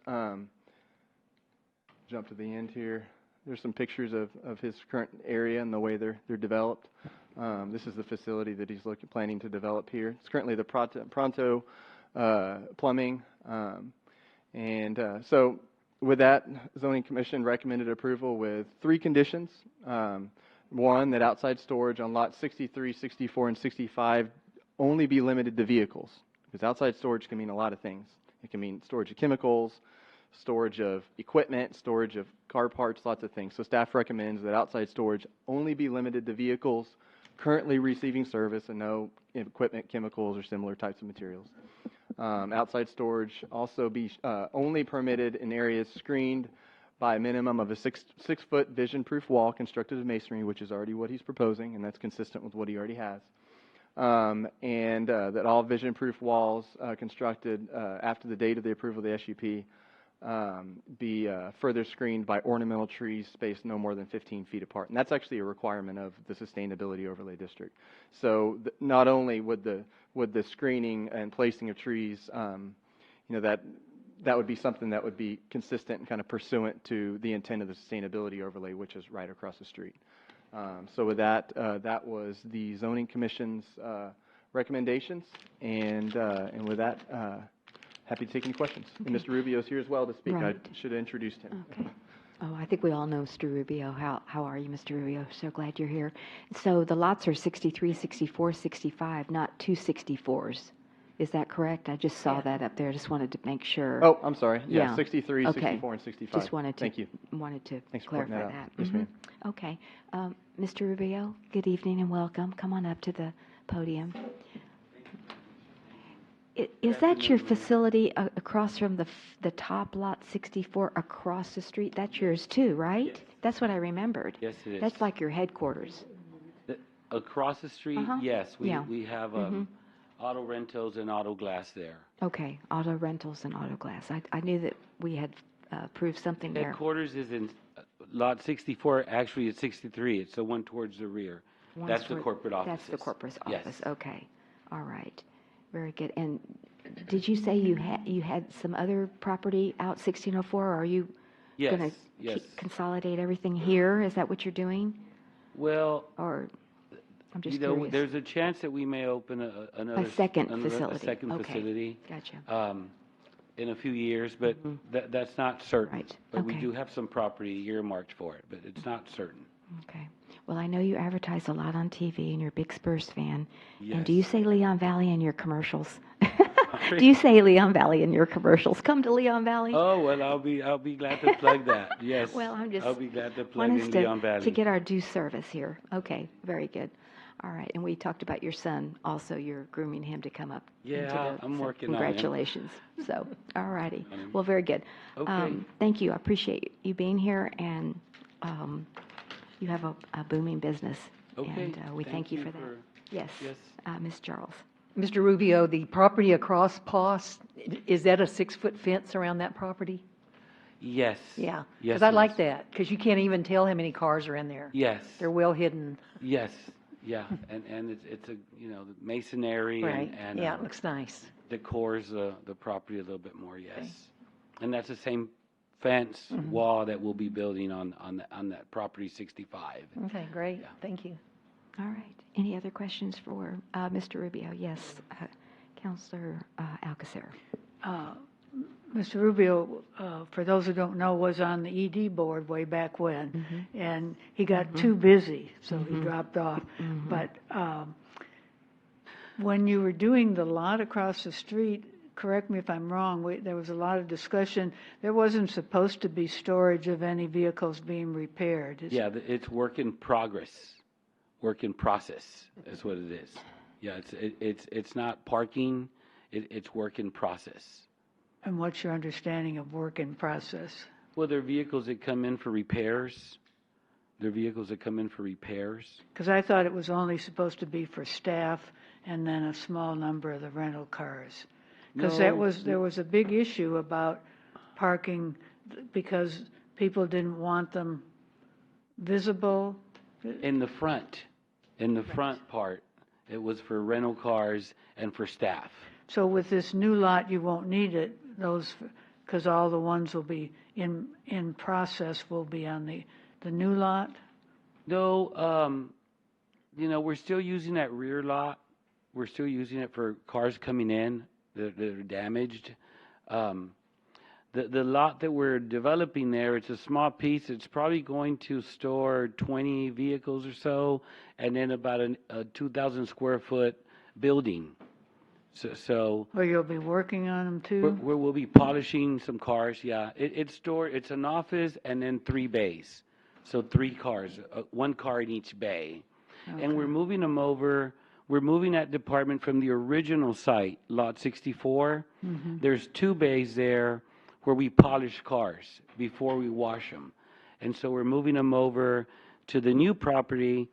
And they'll be that service will be closer to lot 63 where we have the wash bays. So we polish them first and then wash them. But we're currently driving about 120 yards, and those 2 departments are better off next to each other. So if something's not polished correctly, they can continue to finish that product, that service.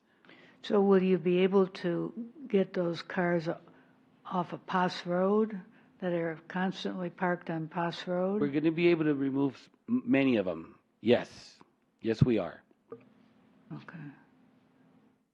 I just wanted to make a comment about that. It's been reduced tremendously already, because I drive Pass Road and most of those cars are gone already. So. Yes, yeah, and we'll be able to reduce it further. Yeah, because there's a lot in the picture there. Yeah, we'll be able to reduce it further.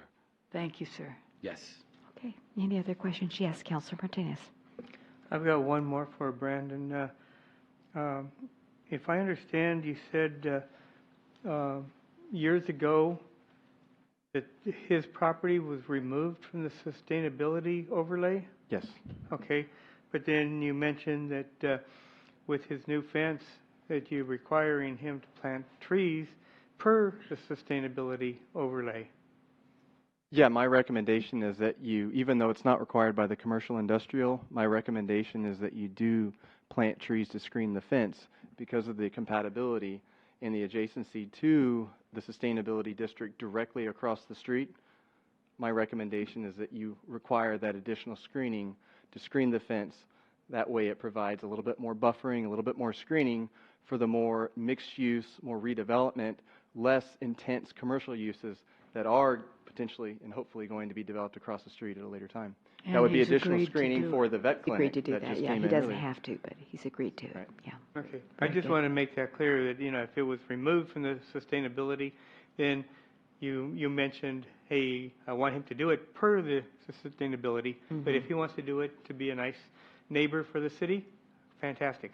Well, the zoning commission, that was their recommendation, was that the trees be It's an installed. SUP. That's part of the SUP Okay. agreement. Very good. That's fine. Mr. Bradshaw? Yes, thank you for coming. I'm just wondering, did you own the lot 65 before? You recently purchased lot 65. Is that the middle one? Lot 65, I purchased 0.6. It was originally 1.5 acres. Okay. And I purchased 0.6 of it which was the backyard and part of the side yard, about 4 years ago.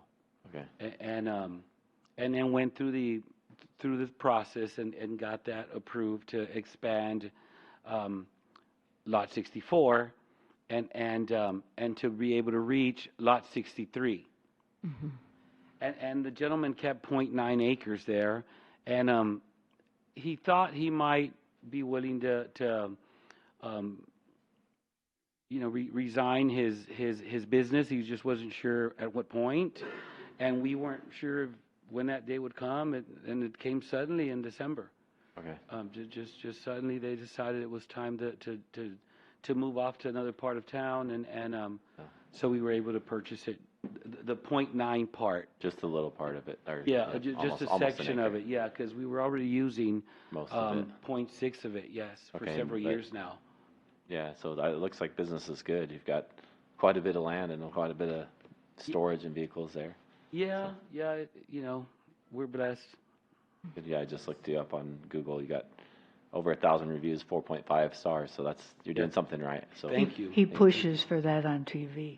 Oh yeah, well, hopefully Thank I you. never have to use it, but Well, if you knock do, on wood. But if I We'll do, be glad to help if you ever need our services. And I want to thank you all for the meeting tonight and for everything you all do. And it's a joy to see the community work together and for you leaders to guide the community and worry about our safety and worry about promoting, all the goodness that Leon Valley has to share. So I congratulate all of you all. Thank you Thank you, very Mr. much. Rubio. We appreciate your efforts. Okay. Okay, so we do have a public hearing. So let me open up the public hearing at approximately 7:42 and to see if we have any comments from our participants in the chambers this evening. Any comments on Mr. Rubio's SUP? We'd love to hear from you. Okay, we have a quiet crowd this evening. Okay, so we'll close it at 7:42.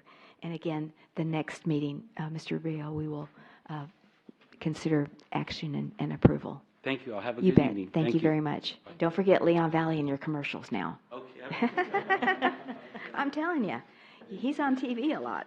Okay, thank you. You bet. Good night. Bye. All right, then moving back, because we had taken these out of order as per the consensus of the council, we go back to agenda item 7, ordinance. And these are our second reads, and we will need to vote on agenda 7.1 and 7.2. And Ms. Postley, if you'll please read 7.1, ordinance. An ordinance of the City of Leon Valley, Texas City Council, amending the Leon Valley Code of Ordinances, Appendix A, Fee Schedule, Article A, 8.002, Building Permits, to modify permit fees for residential building permits, providing repealer, severability, and savings clauses, and providing for an effective date. Thank you, Ms. Postley.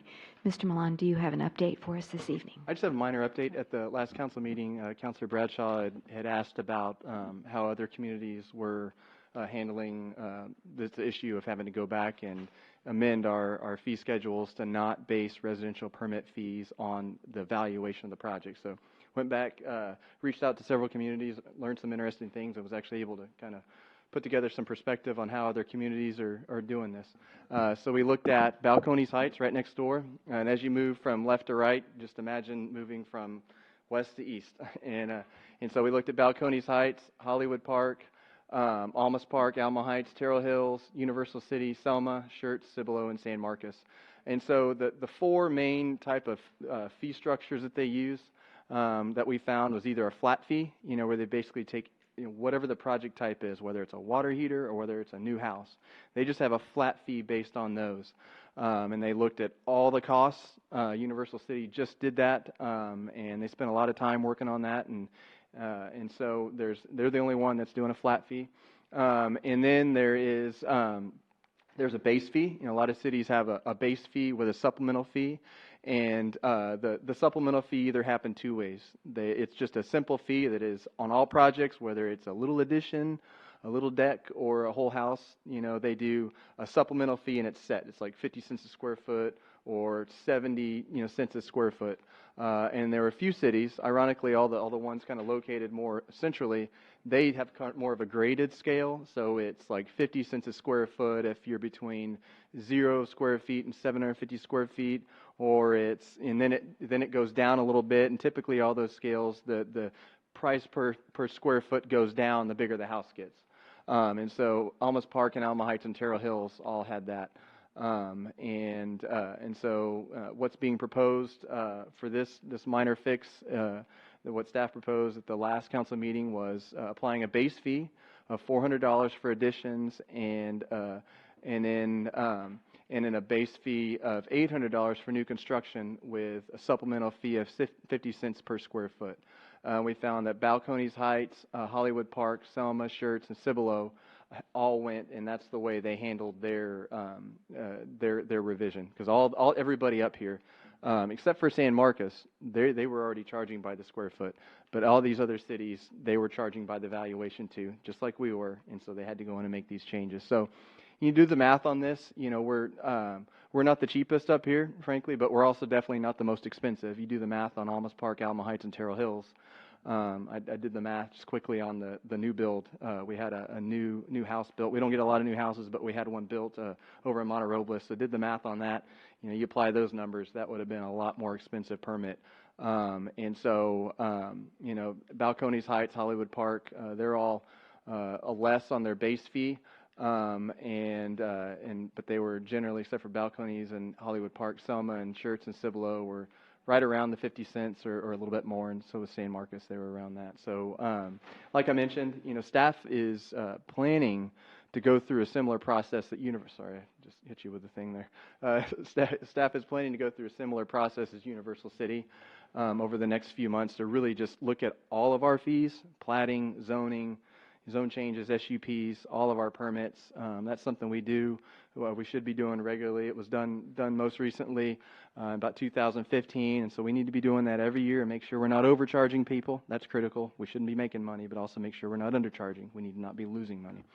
So we're going to do that for everything. But for right now, staff is presenting and felt like it was important to make sure that we at least come up with a system that gets the same revenue that we were, and staff's confident that the proposal in your packet will maintain current revenues, and we'll be tracking it. If we get a couple of permits in and it happens to be more, we'll come back out and make another quick fix. So there's some perspective on other cities, and our original proposal stays the same, and happy to take any questions. Yeah, when I see it like this, all laid out, we are higher on the base fee, much higher than the other cities. But you said you've already calculated it to bring in the same revenue, and that if we find that it's more, yes, ma'am, then we'll readjust it. So I guess we have to just kind of, start the process and see how it plays out. So we did the base fee. Those are actually what our base fees are right now. Generally, we have the graded scale for permits right now. The scale is, for if the project is, zero to $25,000 or something like that, there's a base fee and then a dollar amount per, a certain amount per additional $1,000, and so we kept the same base fees. We just did a different multiplier. We did a multiplier for square footage rather than a multiplier for valuation. Okay. So those are the current base fees. Just generally, like I said, we don't get a lot of residential permits, so we looked at a recent addition, and we looked at a recent new build, and so those are. So the base fees in the other cities are for all construction additions and new construction, right? They don't delineate like we do. Right. Okay. I mean, I just figured that. Yeah, okay. they had a consistent base fee. All right. Very good. Any other questions on? Thank you for the effort in Yes, going to. I like comparisons. I really do. Thank you, Mr. Bradshaw. Yeah, Yes. I appreciate this, Brandon. It looks really good. Yes, sir. Thank you. Okay. Thank you. Anything else? All right. So I move that we I keep approve- thinking I have to have a public hearing. I'm telling you, no public hearing. Okay, we do have a motion though. Move Thank that you. we approve 7.1 as presented. I'll second. We have a motion by Councilor Alcacer and a second by Councilor Rodriguez to approve ordinance 7.1 as presented. All those in favor say aye. Aye. Any opposed? The motion does carry. Moving to 7.2, Ms. Posley, if you'll please read that ordinance. An ordinance of the City of Leon Valley, Texas City Council accepting the lowest responsive bid and awarding a contract in an amount not to exceed $261,498 with 15% for contingency to Clearfield Construction for purpose of constructing the Forest Meadow Drainage Project, authorizing the city manager to execute a contract, authorizing amendment of the enterprise fund budget for fiscal year 2018-2019 in the amount of $170,723 to provide proper funding, providing a repealer, severability, and savings clauses, and providing an effective date. Thank you. Welcome, Melinda. Evening, Mayor, Yes. City Council. Do you have any updates from your last presentation? No, ma'am. Okay. Can I just ask you, and you might have answered it, but did you say the timeline for this? It depends on when we can get it. If we get it approved Right. tonight, we'll be sitting down with the contractor tomorrow to get his, find out when his notice to proceed will be issued. Okay. And then did we also discuss if the park was going to have to be closed at that end? Yes, and what we said was, yes, it is going Okay. to have to be closed, but we Okay. will make provisions for the gardeners. For the gardeners, okay, because I'm starting to talk to people. I'm there, 4 times a week because of the garden. Luckily and for us, the growing season's over for the summer, and so you can plant tomatoes right now. I'm telling you, we got to get them in this weekend. I'm serious. But anyway, I've been talking to people about that we're going to have this rain garden. They're going, what?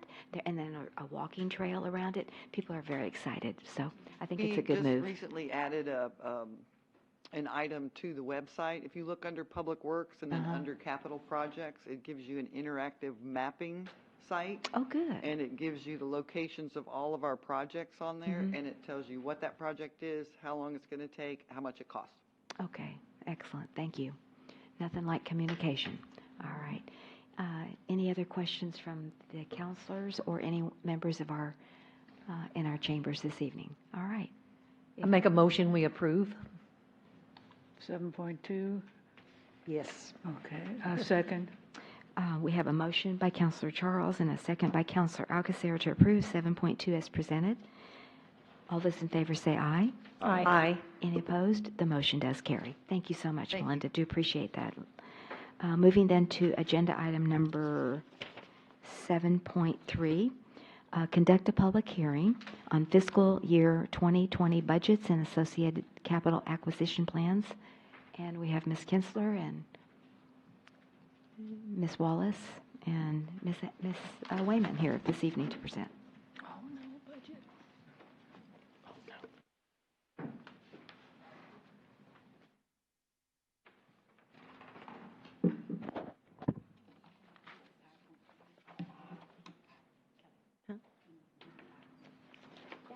I'm going to see if we want to do a PowerPoint.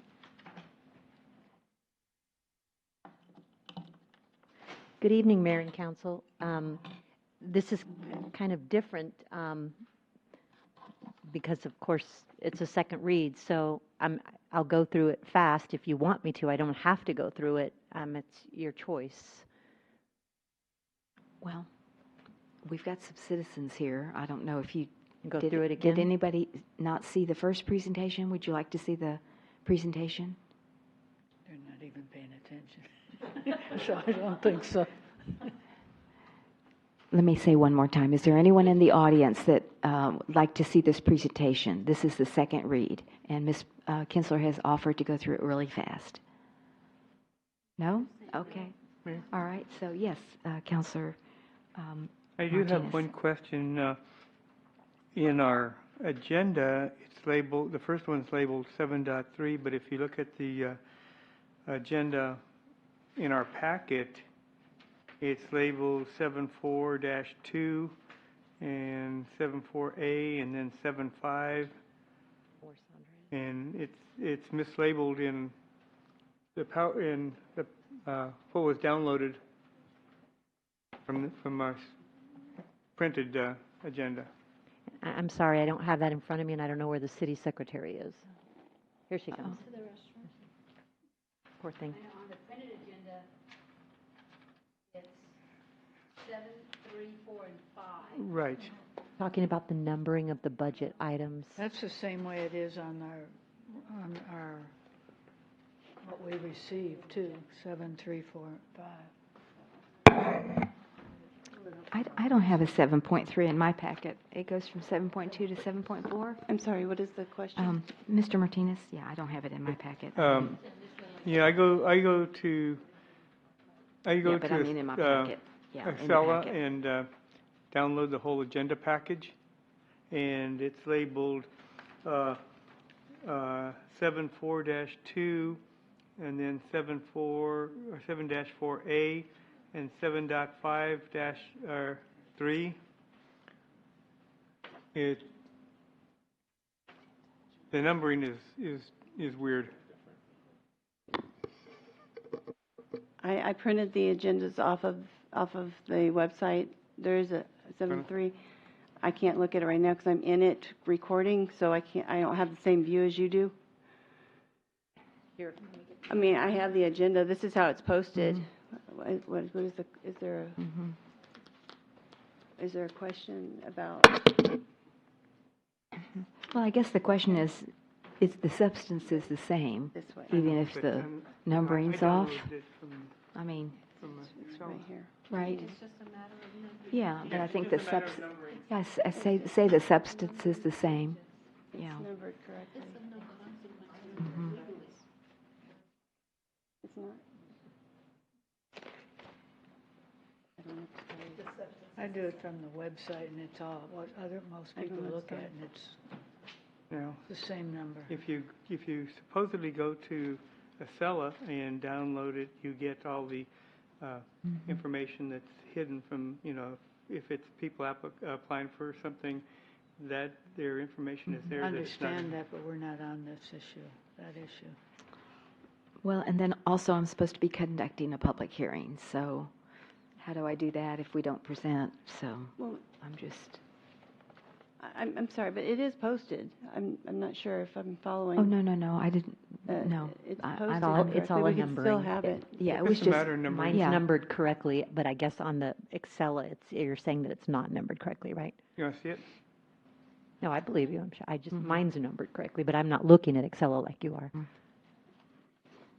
but I'm saying on agenda item 7.3, conduct a public hearing. So how can I conduct a public hearing if we don't present something? That's my question. So, I Wanna be- can't I wanna- answer it because I'm doing the minutes as you're doing this. So I've already shuffled items The right because we've procedure, moved so 8, you 1, know. 3, 1, 2, 3 up. So my agenda or my minutes have already don't reflect what the agenda looked like already because I've rearranged it to fit the minutes. So I can't flip back to the agenda the way it used to look. So I can't answer that right now because it's active. I want to be Mayor and transparent council, here. I believe the statute requires us to have another public hearing on the budget. But it doesn't have to be re-presented. It just, if the public would like to hear the presentation, they can always go back to the first presentation online. But it's not legally required to do a presentation to have a public hearing. It's already been posted. It's already been discussed already. And the people here said that are present for the public hearing said they don't need to hear it again. Even if we're not going to go page by page again, I still do have some questions in this budget that if we have a motion tonight, I need for you all to address.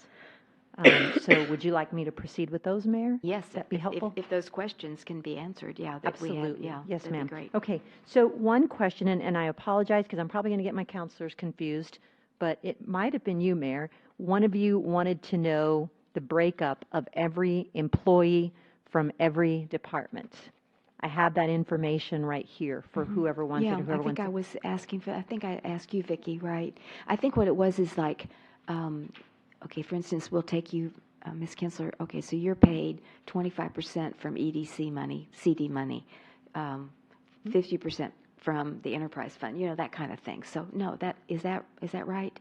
So if you look at the city manager, it's 45% from Yeah. 50/20, which is the Okay. enterprise, And 5200, if you the could just enterprise fund. shoot that to me in an email, that's fine. And maybe Okay. if y'all are, I'm a nerd and I want to know the specifics. So, because Okay, I so we noticed. did do that homework. Yeah, I Vicky noticed that got it. it's a lot more than just you and Vicky and the city attorney. I mean, there's Lots of 'em. There's lots of them, so I'd like What to I see want that. to say, Mayor, is to Yes. simplify it, Uh-huh. instead of going through and looking for the city manager in all Uh-huh. these different places.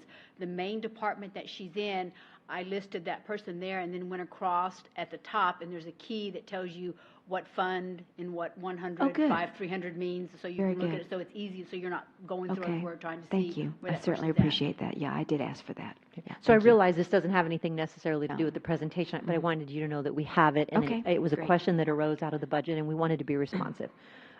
Another question that arose, I'm going to guess was from Councilor Martinez, was the breakdown of Barcom.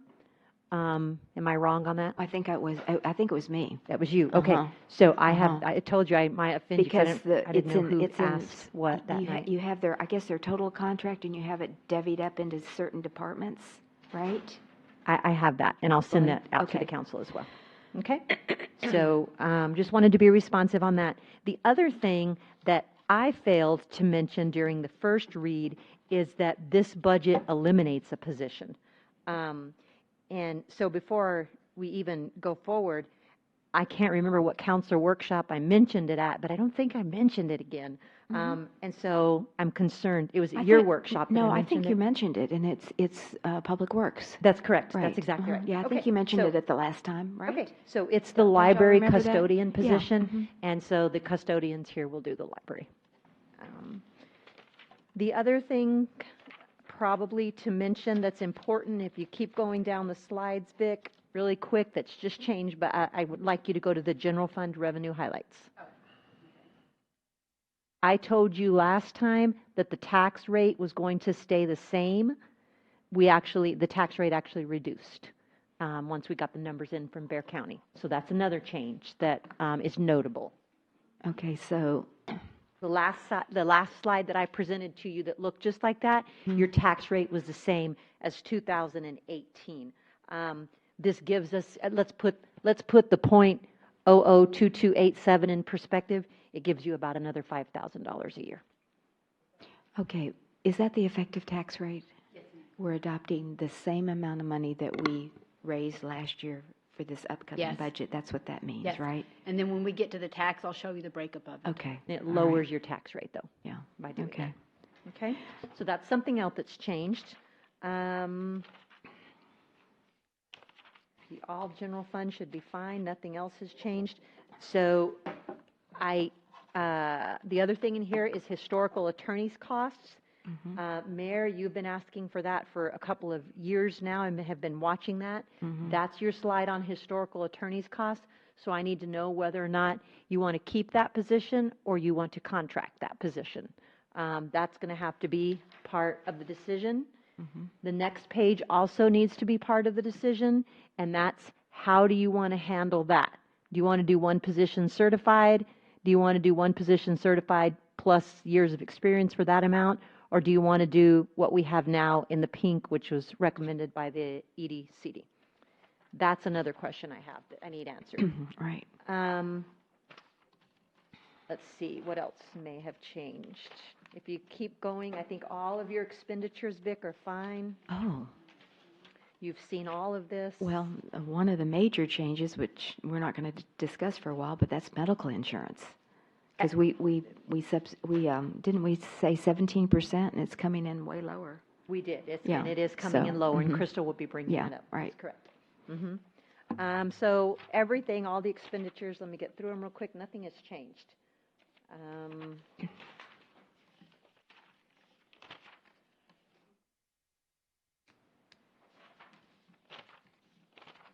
We still don't know about the grant for the community center from CDBG yet. Mayor, council, we're supposed to get an answer for that in August sometime, so we should be knowing any day now, but we do have a place reserved. But we have a in place for it. Yes, ma'am. reserved for it. Mhm. That's what okay, so We that would do. just be extra money into the general fund if we get that grant. Yes, ma'am. Okay. So Vicki, I'm on to the enterprise fund. If you go to water expenditures, right there, I made a note just because I wasn't sure if I was clear last time. The reason you have that decrease is because of the project at Blacksmith and Wagon Wheel. That was in last year's budget, and I don't know that I said that last time, so I wanted to make sure that I was clear on that. Sewer expenditures, same thing, that negative 194, that spoke main repair at Blacksmith and Wagon Wheel, that's what that's about. I think I covered everything else. These were just notes that I wrote to myself that I wanted to make sure. We updated the CPI for you. If you go to that, we included June, and so it is a little bit less actually than it was when I presented it the first time. And we figured 2%? Yes, ma'am. Is that what you did? We So have it's 2% in there. about, yeah, okay. So that's a little different from the first presentation. And the next one, if you'll go to the slide for me, this is another decision that I need made by you all. It's the longevity structure, please. There you go, right there. So I think this was a Counselor Alcacer or Bradshaw idea. Alcacer, maybe, right? That's the structure based on the year that an employee stays. We had originally proposed, we've tried to go up to market. We've tried to get the retirement the same as everybody else. And so longevity pay was fairly low for Leon Valley. And so we were proposing to double it so that we could be, more about in the middle of the suburban cities with the other chart that I gave you. And I actually like the council idea much better than our idea. And that was the longevity structure, which is up there in that purple. So I need a decision on that. Kelly? And you had the Yes. cost. You had the cost. Mayor, Councilor Martinez. Yeah. What is the average years of our employees? Where do they fall in this? Mayor, Councilor Martinez, I don't have that answer without having Crystal look them up. Just a ballpark. By employee. You have some people that stayed a long time. I know we've had some that are 20 and 30 years. Mhm. Huh? This rewards those people. Yeah. Yeah. We don't have that many that are that. We used to have a lot of them, but we don't like we used to. Just recently. If you look at, be careful. No, I'm okay. I'm just going to get some more water. If you look at, I'm thinking most places should be, or most employees should be in the 5 to 10 year, either that or close to, or maybe like 8 to 12 year bracket. I was just curious where most of the employees fall. Yeah, Councilor Martinez, I don't have that idea, neither would Crystal right at the tip of her fingers, but we can get you the real answer and email it to the council. It's nothing big. I was just curious where people stand, or where our workforce is. Right. Yeah, we can definitely. Would you write that down, Crystal? I got it. Thank you. And then if you look at the next slide, it tells you, when you look at the staff proposal, which was $8 a month, it would have cost $50,372. If you look at that tiered component, it'll cost you $53,312. So that's just the comparison. Next page is the same. The next page, which is another decision that I need, is whether or not you want to do the Battle of the Flowers holiday. It's observed the fourth Friday in April. And you asked, I don't know which counselor asked for this, I'm sorry. I'm going to guess who. Oh, Counselor Alcacer asked for this as well. And this was a holiday by city. And so that up there gives you that chart. I know it's a little bit difficult to read, but she blew it up as big as she could without it getting distorted. And so you asked for that information, and it's in there. So what's the average number of days off first? I can't really. I'm sorry. 3, 4, 5, 6, 7, 8, 9, 10. 11. Looks like 11.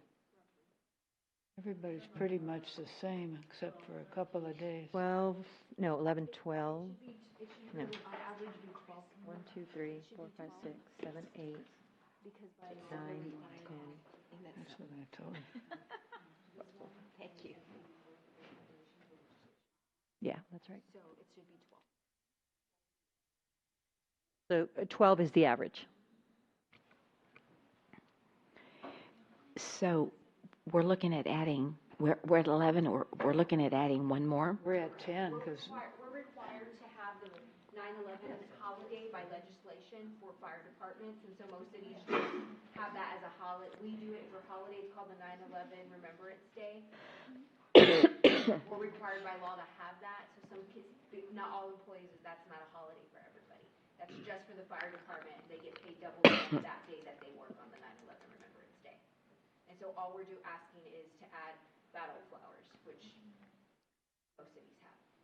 So only the fire department would take off 9/11 still. Correct, but they don't take off because we have to have service. Yeah. They get paid double time. So they get double time, exactly. So we really only have 10 holidays because you don't have Independence Day off. No, we don't. But doesn't everybody take an extra day, though? Y'all don't take an extra day? You get paid double time, so you don't technically get Oh. double time and a day off. So we try to use mostly FLSA exempt staff so that we don't have to pay them. So we volunteer on that day. But then sometimes also, when we come in the next morning, we pick up garbage. And then sometime the next week, some of us will take half a day or a day or something like that off. It just depends on what's going on and whether or not we're able. 1, 2, 3, 4, 5, 6, 7, 8, 9, 10, 11, 12, 13. Does Balcones have 13 holidays? 1, 2, 3, 4, 5, 6, 7, 8, 9, 10, 11, 12. They have 12. I agree, we should have Battle of Flowers. Well, so that's a decision that we need to be. Well, are we making decisions as we go along, or are we going to? I'm going to go over the gonna decisions go with you back. right now again. And then the next page, whether or not this is part of the budget, but this is the proposal for the Christmas schedule. So as I see the budget right now, I wanted to make certain that I had been transparent, and it sounds like I had, about the custodial position at the library. So with the budget, the decisions I need made are in-house attorney or contract attorney, which package you want for the economic development, which package you want for the longevity, and whether or not you want the Battle of the Flowers, and whether or not the Christmas holidays proposed are sufficient to this body. okay. Well, let's take the Christmas holidays. That's the first one. Okay?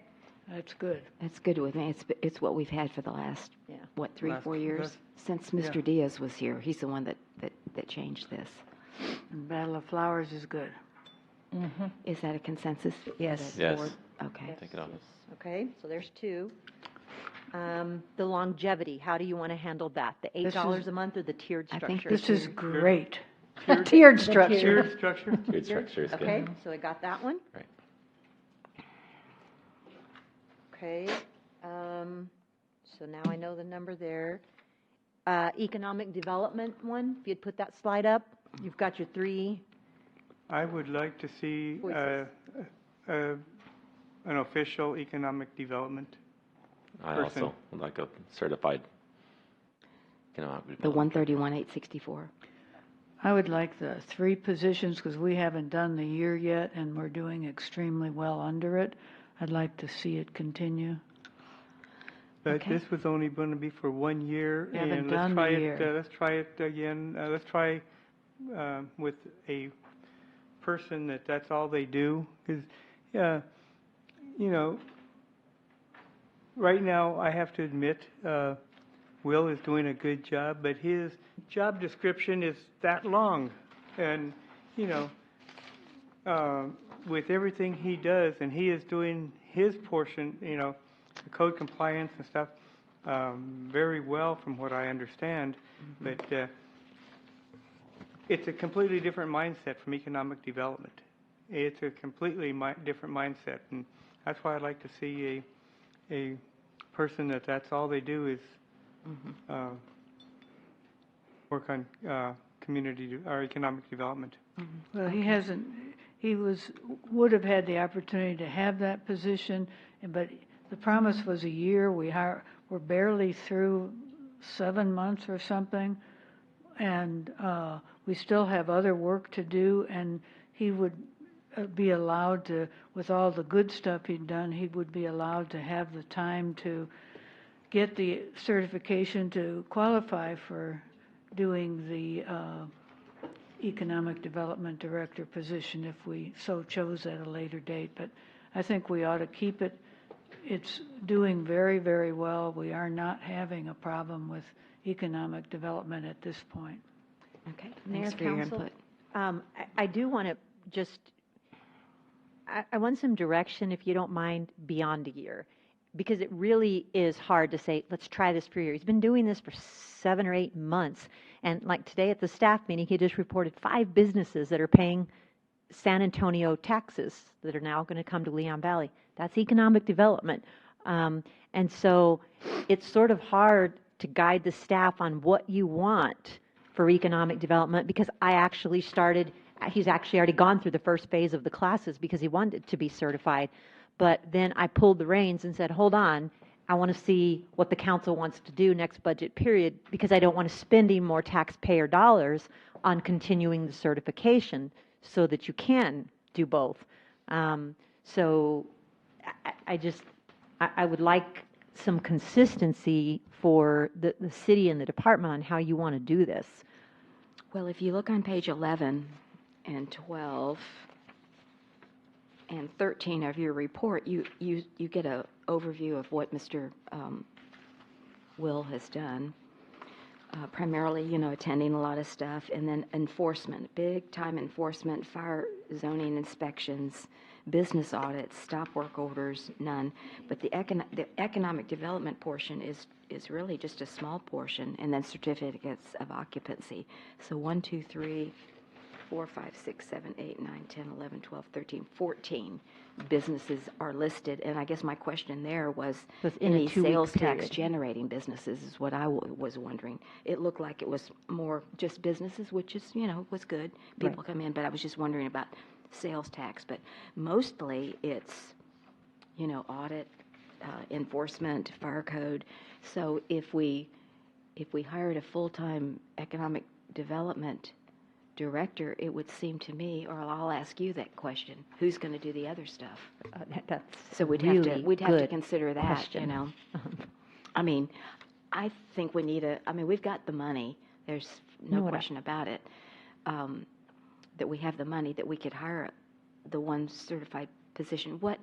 What is the amount, the position we're eliminating? How much are we? Oh.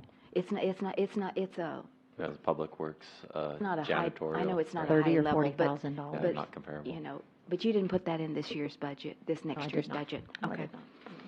But The other thing that I think is missing also on the city manager's report, we had a meeting with 2 developers. The 3 people in the audience here that you saw tonight, has had some sort of impact with, and so have I. But you're not seeing that on my report, because I don't do a report for the city manager. I report out on all the departments, but I don't report out on what I do. And so I've actually started to keep an economic development file because of how much I do. And this morning was all about the development of a property. And so that's not, I need to start reporting that out as well. I think that would be helpful for the council. okay. I like Well, go ahead. I like the Councilor- 3 positions too, because Will has not been in that position for how long? I think this is his 8th month, because he started at the end of November sometime. So I know he had 7th, 8th, I think this is 8th or 9th month. Well, for being in the position only that long, I think he has either found businesses that were here that were not paying taxes to Leon Valley that are now paying taxes, which means a lot, and that he has impact on new business that have come in. So I think he's doing a great job. So if that's what you all choose to do, and again, whatever, however you choose, we'll make sure it happens. But we're kind of in a stagnant position right now, in that if you say, go ahead with the pink option, do you want me to go ahead and keep, Will's already gone through the first certification, he breezed through it, of the economic development. Do you want me to send him to the other 3? Do you want me to keep going or not? That's where I don't want to waste taxpayer money if this is not the direction the council will then go the following year, because then we've just certified somebody. And what if we go in a different direction? Okay. I think he's shown that he's worth the effort. Yeah, okay. Let me hear from Councilor Rodriguez. She hasn't said anything yet. I was going to go exactly where Ms. Alcazar was going. If he's been doing well so far, does he lack that much more to get certified? Yes, Mayor Councilor Rodriguez, he probably lacks 3 more classes. And the test, he already got through the first one. And then he was registered to go to 2 and 3 at the same time in Utah, and I pulled the plug on it because I knew we had these options, and I didn't want to spend taxpayer dollars not knowing what your policy decision would be. Well, having looking at your report and how active he's been, I mean, I would like to see him, in my opinion, continue on and hopefully get certified.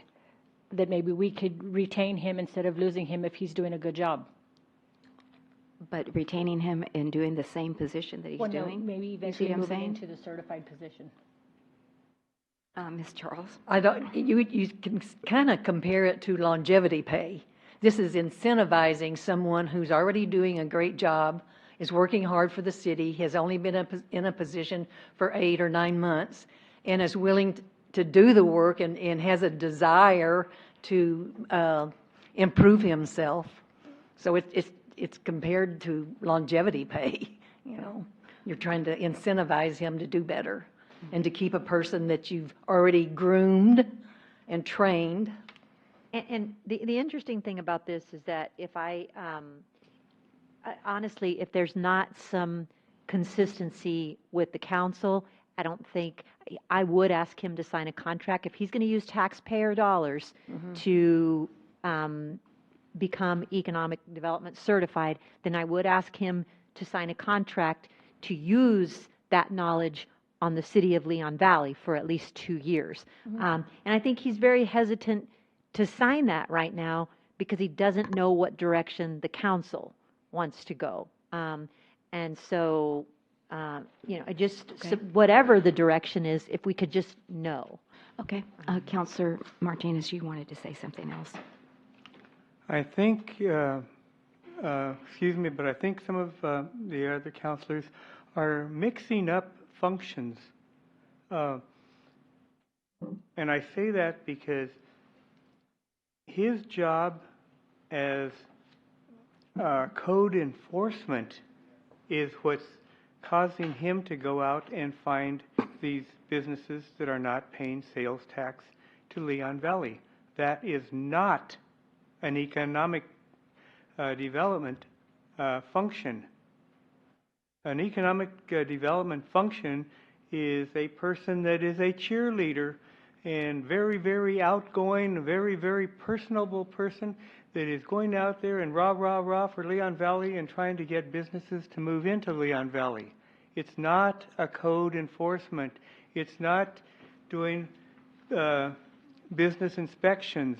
It's not doing, as businesses move in, he goes out and checks for if they're zoned properly or they're, the different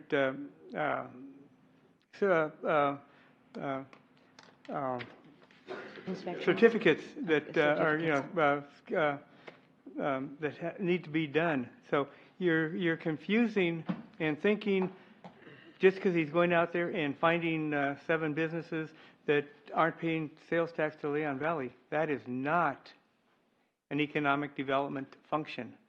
So, Mayor, Councilor Martinez, if I could, I've taught economic development, both rural and urban economic development in several colleges, and that's actually not accurate. Economic development, that's exactly what we're trying to do with this position. It's the way it was presented last year. It's introducing yourself to the new businesses with your business card, and while you're there, being able to go ahead and do the first inspection instead of going back to the office and ordering it. It's actually a means of condensing the process, number one, and making certain that every new business sees this face and has his card so they know who to call. And yes, absolutely he's not a code enforcement officer, but because he is certified to do these things, he's able to take his business card, introduce himself as the business relations specialist and say, this is what we need to do. I can do the first part for you if you'd like. So that is absolutely economic development. Economic development is finding the businesses, that are not paying taxes that should be. It's finding businesses that are not in compliance that should be. And it's not an effort so that you can shut the business down. It's an effort so that you can build them back up and let them be and make and ensure that they're successful. So one of the tools that we teach in economic development, for instance, is making certain that businesses know how to do payroll taxes and how to submit their sales taxes and how to, all of the tax things that they have to do. Making certain that they understand that all employees have to have an I-9 form, trying to set them up for success. That's part of economic development as well, so that you don't lose your businesses so fast, so that they're successful and so that they stay. But this is where I kind of disagree with you. Economic development is, like I say, is a cheerleader position. They're trying to go out there and entice businesses to move into Leon Valley. What you just described is a business that's already operating, and he walks in to the store, and, oh, hey, Mr. Bradshaw, how are you doing? I'm from Leon Valley, and you're already in operation. This is before they even get their certificate of occupancy. He's having the interaction with them, so they've already rented the space, and they're already here. Now it's just working through the process. To me, the economic development is to lure the people in way even before we get to the Bill's position. So, Mayor, Councilor Martinez, you're right. You're talking about one arm of economic development. I'm talking about one arm of economic development. Economic development has many, many facets. I agree. But you're right. Cheerleader is one arm. You're absolutely right about that. But the point is, if you set up a business to succeed and you make certain that every business has a face and they know who they can contact as they're going through the process, we're trying to make the process easy and less painful on them. I agree 1,000%. In fact, I'm the one that has been harping and advocating for Leon Valley to be business friendly, and I applaud that. And I'll even go one step further.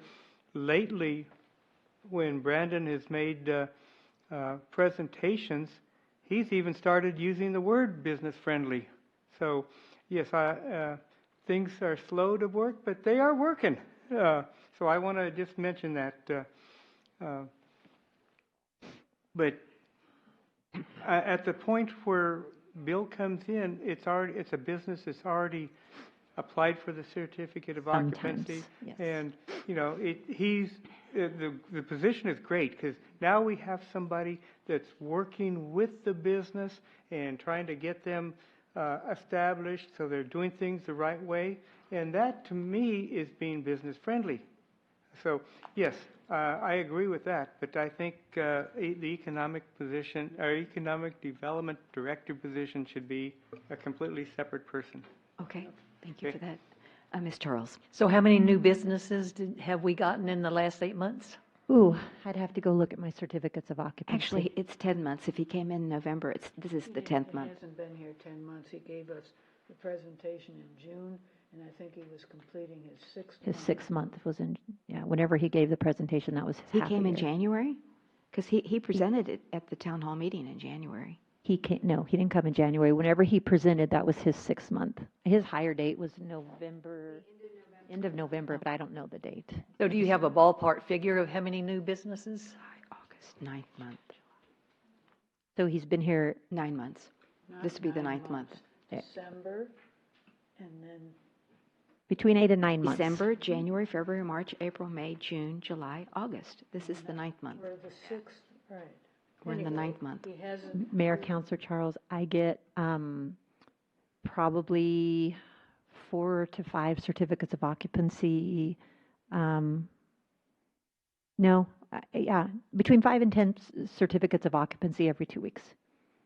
So how do we get those without a certified economic development director? We're doing it ourselves. Yes. Yeah, we're doing it So ourselves. it's working. I mean, one thing that some of the people that we're working with right now are the property owners, as we were doing this morning, are the owners of the strip centers, as we were doing right before I left. So rather than reaching out to single businesses, we've been working with the property owner at the Peter Piper. They just expanded that business, and been talking to them about different tenants.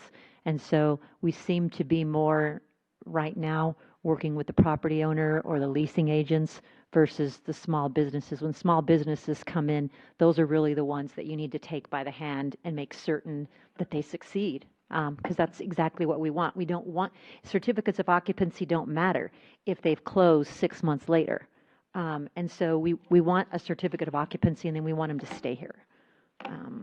Well, last year we had the same kind of discussion, and it was a split council, and so that's why we said give it a year, and then we would reassess it. But now I'm hearing, well, it's not a year, so we, need to give them more time, blah, blah, blah. So it's really, the way I look at it is, do you want the structure on the right with the red? Because that's the structure that's in place to continue. Or do you want a certified position, maybe not of experience, but the one up above it, because it's pretty close, plus it's got to be another code person, right? Somebody else? So I don't know. I mean, go ahead, Mr. Yeah, Bradshaw. so but, I guess this choice, is where we our were choices last are time. to keep the current structure we had, as the mayor said, where we have the business relations specialist, city manager, and special events coordinator doing the job, basically, of the economic development. Or do we hire a separate economic development director, but it's not to get rid of the business relations specialist? We would still keep that. Is that correct? Yes. That's the council's choice. You can do one of the colors. You can do a combination of colors. Right. You can do something different. Okay, let me ask you this. Why is the special events coordinator under economic development? That's because we have a special events category in our budget. Right, so- but she does the 4th of July special, the 4th of July special, or whatever the event is called. She does our business ribbon cuttings. Okay. But for those who don't know, the newer council people, we have had very unsuccessful, we have had people named as, I don't know that any of them were ever They weren't properly experienced. certified, Yeah. but they had plenty of Right. supposed But they weren't experience. certified. One sued the city, one used every bit of leave to not do anything, one didn't have, had all the gung-ho cheerleader type thing, but didn't have the skills to do it, and a fourth one didn't stay around. So this is all in the past time that I've been around here, and we're doing a great job right now. Let it continue, and then as it evolves, let the money be used for that. I mean, I was asking, we never get, for example, anything done with flooding.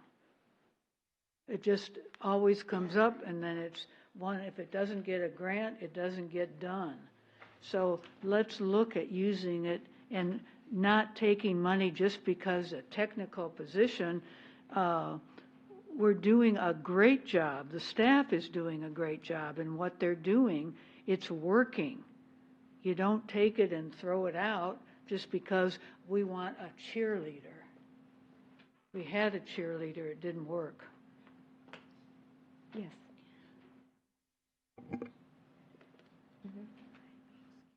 You may. Thank you. I appreciate it. Yeah. Good. Okay.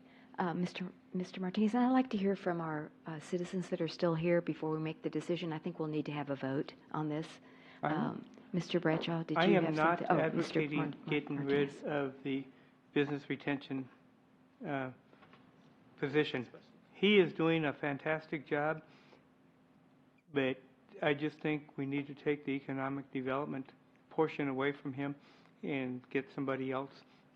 Because his resume is that long, or his job duties. And his job duties are more than anybody else's around. All right. Mr. Bradshaw? I feel like, and I understand the frustration in the past that we've had economic development directors that maybe didn't work out, but I kind of feel like it's about like a basketball team. You know, you go through coaches until you get a good coach. You know, you go through the programs, and sometimes they don't always work out.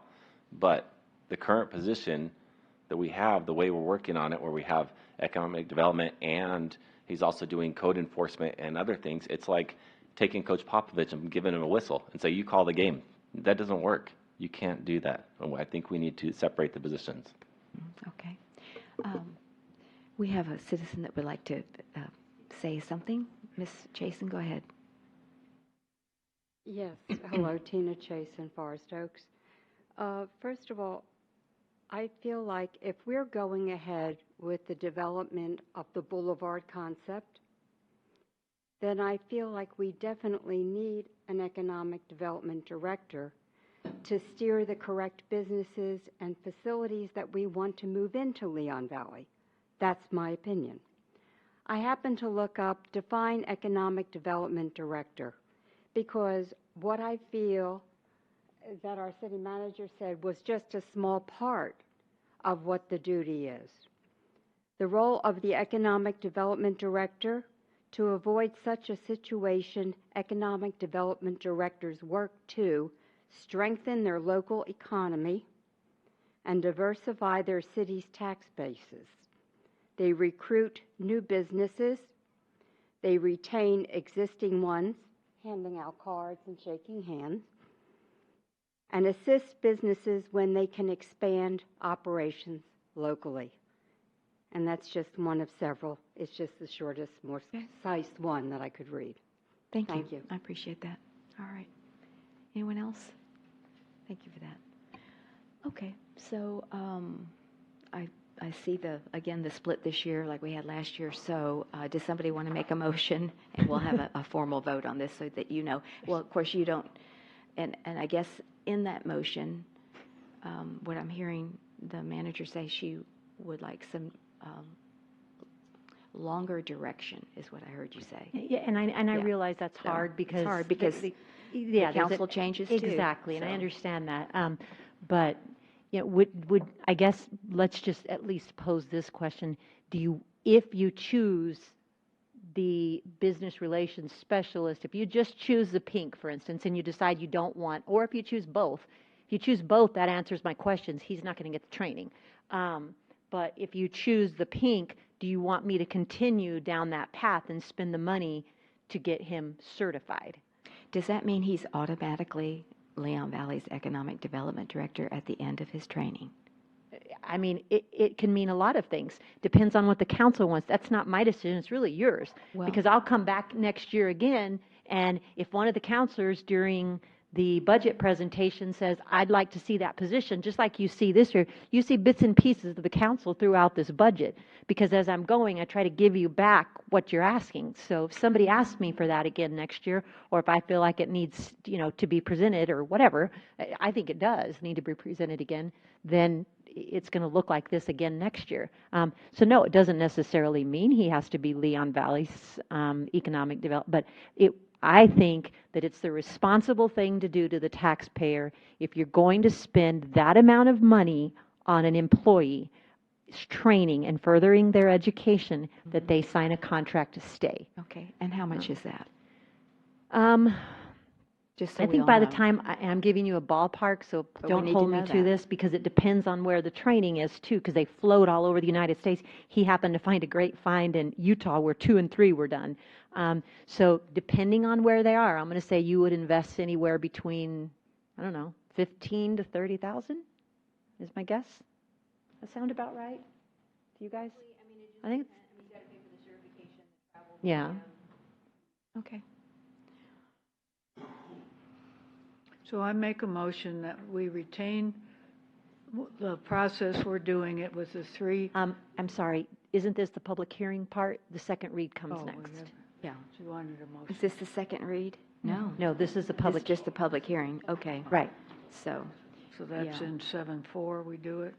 Exactly. Okay. All right. So we'll do the. And then the final one that I'll need the motion on is the attorneys. Okay. Very good. And then we can go on to the second read. All right. Thank you, Miss Frederick. She's going to step out for a minute. So can we have an explanation again of the 203,000? How much of that amount is that would have been necessary whether or not we had a city attorney or an outside attorney?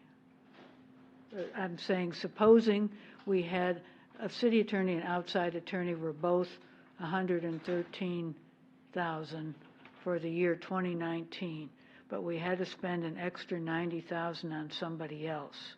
Mhm. What would be the reason for spending the extra 90,000, or why did that happen? First, your city attorney is not a litigation attorney. And so if we have, restraining order filed against us by a business we've shut down or something like that, we're going to have to retain an attorney. If we get sued, we will have to retain an attorney. The 312 hearing, the Counselor Martinez case, has cost us significantly this year. And at this time when this was done, because it's outdated now, I think we were at 50,000. So you could literally reduce that by 50,000 and you'd be at 40, and so you'd be at 158. And so even if you were to reduce that, you're still paying more than, if you can see the switch where I was unhappy in 2015 and went, we're paying too much, I think we should bring somebody in-house. And do you see how it goes down that next year? So I thought we were on a roll. I thought we were going to do well. And then it blew up, and we've paid more every year since then. So now how much would it cost if we, right now, do we have a figure of what we'd have to pay for like an outside firm who can do anything we need? Mayor, Councilor Alcacer, I don't have that figure because it depends on what we need. It depends on if we get sued. It depends on, we would go out and we would do an RFQ, and then we would look at what each attorney costs, whether or not they're qualified, and then we'd look at what they cost per hour. But you can How see. are we able to make a decision then? You can see in 2014 and 2015, we were only using outside attorneys. 2016, we went in-house, and we've been in-house since then, but we've also used outside attorneys. 2018, I don't think was that bad.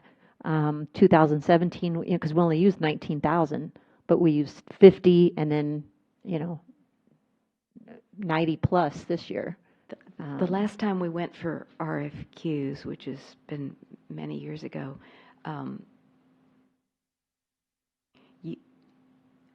as I recall, we negotiated a flat rate per month, that included 2 city council meetings plus X number of hours. Right. Where's Crystal? Right, that's correct. She knows that. So that is correct. That's how you that's how you control your cost. And it depends if a lot of cities right now are paying per hour. So I think it just depends on what a firm's willing to do. They're willing. They want our business, and they'll do it that way. I think. Yeah, I think I really so too. do, and I just feel like I don't know. I can tell you having I'm for doing the going back to where we used to have just the outside attorney. I think in hindsight that was better, so, just based on my experience. So, Councilor Martinez.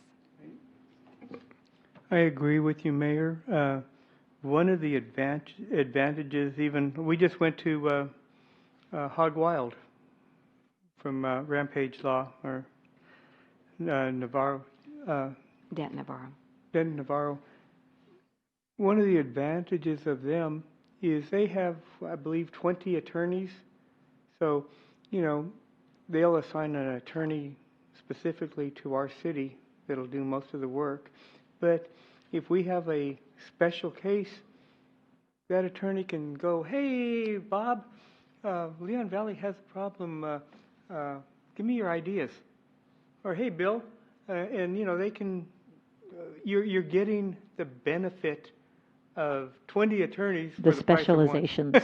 The specializations. Yeah, you're getting, so, that's basically the way I run my business. For one money, a company's getting 5 employees. And what did you learn in Hog Wild, though? They, You prefaced it, every so session has been fantastic. I learned Oh, something you just every. saw the specialization of each of Oh, the yeah. lawyers. Oh, Okay, yeah, that was your point. They Okay, each thank you. had their own topic. Okay, yes, Ms. Charles. I just want to ask, with an in-house attorney, a city attorney, how advantageous is that for, and how many times do you believe that the staff make use of the city attorney, and for good reason? And what would that cost if you didn't have one and they didn't have that accessibility? So the staff definitely makes use of the city attorney, and the staff likes having the city attorney here, and they like the fact that she's so thorough with our documents and our contracts, and they feel very comfortable.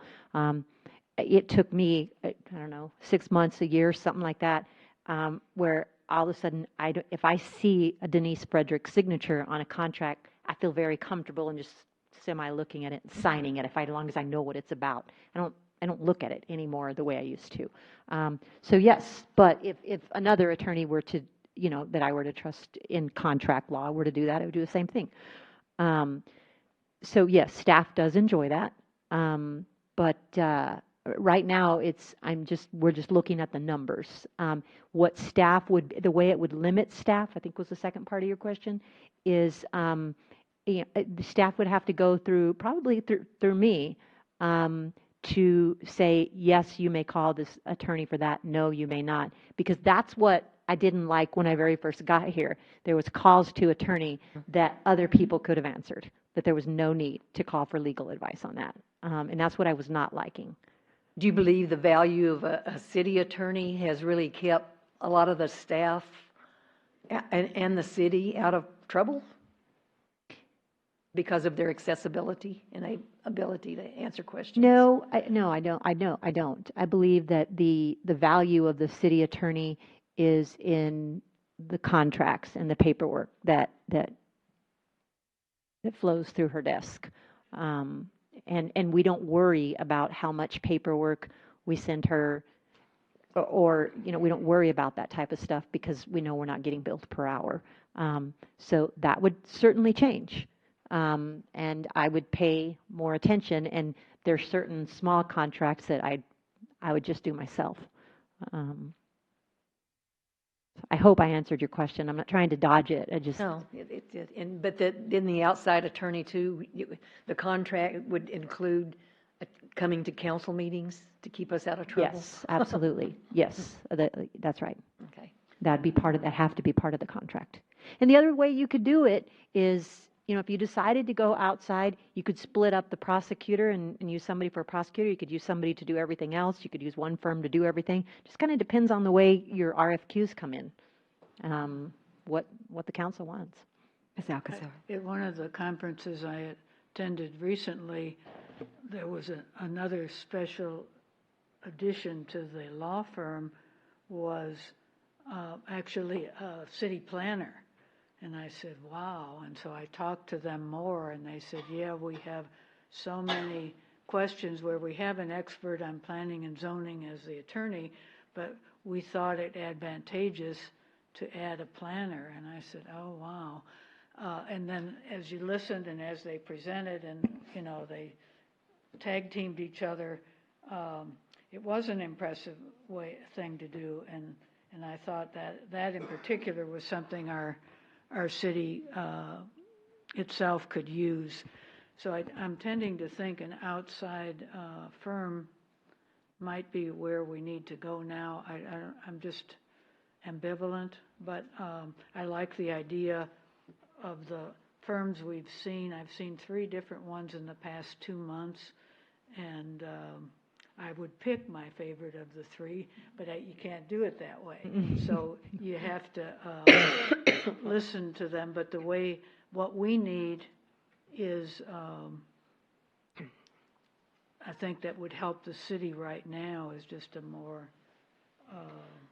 is probably a firm. And for the record, this, just to make it very clear, this isn't about Denise Frederick.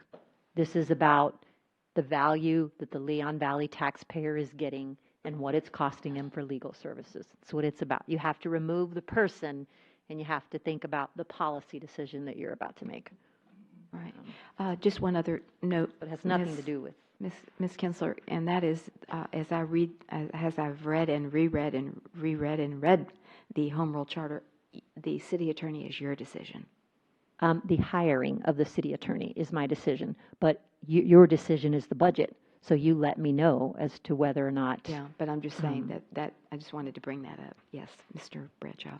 Just looking at the If it's not a position, it's not my decision. Yeah, exactly. I understand, but it's still your decision. The historical cost of our city attorney, 2016, it's lower, obviously, so I'm assuming that was a partial year. It was significantly lower. But then 2017 to 2018, there's a 14% increase. It seemed pretty significant. And then 2018 to 2019 is 4%, so I'm assuming that's the general. So I mean, if we continue with our city attorney every year, it's going to go up 4%. You can That's assume, correct. right? Yeah, it is. Yeah. If council approves the 2 and the 2, that's right. Okay, so any other questions, comments on the city attorney? Does anyone in the chambers have a thought? Mr. Blackmore, and I want you to know I opened up the public hearing about 8:15, so because that's whenever we heard from Ms. Chasen, so. My name is Richard Blackmore. I live on Leon Valley. I think it's a good idea having an attorney, a city attorney, that sits on the council. It comes to the different commissions. I like the idea of the employees having somebody, an attorney that knows the city and knows the employees. I think we should continue having a city attorney and not go outside to another law firm or anything like that. They wouldn't have the sense of what we have here in Leon Valley, or know the employees. An attorney that will be here on a continuous basis that the employees can go to for advice, or anybody on one of the commissions. I know the city attorney now, she has showed up, I'm on the zoning commission, and didn't always agree with her, but got us straightened out, and it's been good. She's also been there for the police advisory commission. And I don't know about the others, but I just like the way having a city attorney instead of somebody coming from outside that doesn't know the city. That's all I can say. Thank you, Mr. Blackmore. Appreciate it.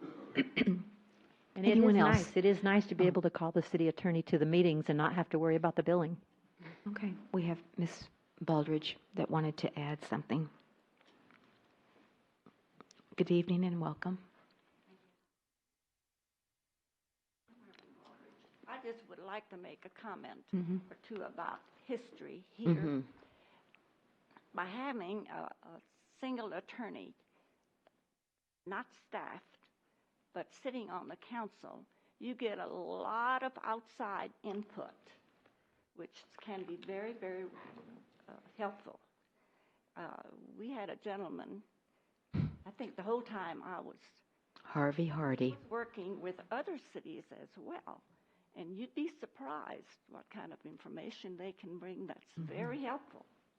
I just thought I'd bring that up. Thank you. I remember him. May his soul rest in peace. Okay, he's dead now. All right, anyone else? Okay. And we'll vote on it in the next. Okay. Correct. I just didn't know if there's any other questions or discussions for the public hearing or what you wanted to. If there's any. Oh yes, please. I'm sorry, Counselor. No offense to Ms. Frederick, but is it possible for the amount of money like that she's getting in her base pay, maybe to find an attorney that might be a little bit more versatile toward what we need? So go out for a different in-house attorney? Like I'm saying, I don't really know. I know she's done a great job from what I've seen, but if we still have, spots that or gaps that are things that come up frequently or that we may need more often, is it possible to find one, like in other words, an attorney that's going to really suit our needs? Mayor Riley, Dr. Rodriguez, based on my experience, no. Because as Councilor Martinez pointed out, they're specialized. Miss Frederick was a good find in that she worked for the city of San Antonio for 20 years. She's a whiz. She's really good at contracts.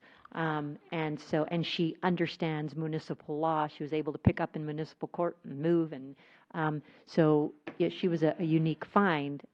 But she still was specialized in the city of San Antonio, because just like large law firms, they have their specializations as well. So I'm not saying you can't. I'm just saying based on, and at the time, I think the city manager at the time could have hired, just like the city manager could have hired the police chief and the city attorney, but I still asked council to help. And so I asked. We were all there. I asked all council to You, interview. me, There was and like David three. Edwards, three of us. Yeah, Dr. Edwards, Councilor Alcacer, and it wasn't the whole council for this one. So I wanted council input as well on the attorney. And so we decided unanimously on number 1 and number 2, just like the police chief was a city manager decision, but I had the whole council come in and we decided unanimously on 1 and 2. So the same thing happened here. And so I guess what I'm trying to tell you is that some of your more seasoned council members, i.e. Councilor Alcacer and Mayor Riley, can share with you that that's not really that easy to find, is what I'm, based on my experience. I think we interviewed, 4 or 5 people? Something like that, yeah. Yeah. And I mean, I thought they had pretty good experience when I think about it. Okay. It is now, I'm going to close the public hearing at 8:54. And let's just take about a 5 or 6 minute break. I've been, so we all can go, I was going to say go visit Mrs. Murphy.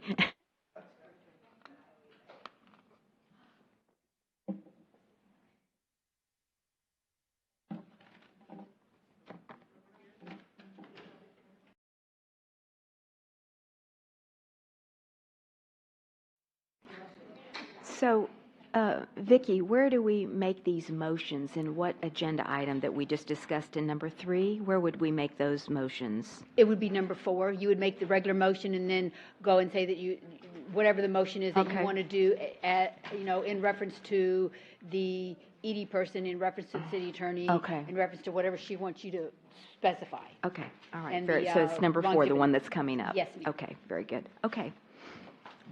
So we're back on the record at 8 minutes after 9 from a break. And Ms. Pasale, if you'll please read agenda item number 7.4, please. An ordinance of the City of Leon Valley, Texas City Council adopting the annual operating budget and capital acquisition plans for the City of Leon Valley for fiscal year 2020, approving projects included in the plans, appropriating funds, and providing for payment. Okay. So, okay, Ms. Kinsler, how do you, this is our first read. No, this is your second read. It says, first read was held, excuse me. There you This is go. our second read, so we need to vote. That's right, correct. I'm sorry. And so the only other thing I wanted to add, but I asked Ms. Frederick's permission because I was concerned with HIPAA violations. I want to make sure that you know that the reason for outside counsel in 2017 and 18, one of the reasons is because she had surgery 2 years in a row. So we had to bring in outside counsel for that, for like 6 weeks one time and 8 weeks one time. And so that's the reason for the spikes in those 2 years. So with 2018, it really wasn't that bad. Okay. Okay, so for the budget, you have the motion in front of you. Included in that, I need these 5 or 6 items. And I'd like to take those individually, please. Yes, ma'am. Okay. Yes. All right. I think that's the easiest way to do Okay, it. so Mayor, did you want to do those first then? I think so. Okay. What do y'all think? And then we'll adopt the budget numbers Absolutely. with those changes. Okay, sure. So the first question is whether or not the council approves of the Christmas holiday schedule that was proposed. All right. So may I have a, I move that we approve as proposed for the Christmas holiday. okay. I'll second. Oh. All right, we have a motion by Councilor Alcacer and a second by Counselor Rodriguez to approve the Christmas holidays as presented. All those in favor say aye. Aye. Any opposed? The motion does carry. All right. Next one. The Battle of the Flowers holiday observed the fourth Friday in April. Okay. I'll make a motion Okay. that we observe the Battle of Flowers as a holiday. I'll second that. All right. We have a motion by Counselor Bradshaw and a second by Counselor Martinez to approve observing the Battle of Flowers holiday in April. All those in favor say aye. Aye. Any opposed? The motion does pass. Thank you. Number 3. Number 3 is what your city manager proposed for longevity, which is $8 a month, or leave it the same at $4 a month, or what your smarter council suggested, which was the structure by year. Since you put it like that, we'll go with the I'm smart sorry. council. I should have no bias in that. I shouldn't have said that, but I wish I would have thought of that myself. When you all thought of that, I went, why didn't I think of that? Okay, so the tiered longevity pay. May I have a motion? So move.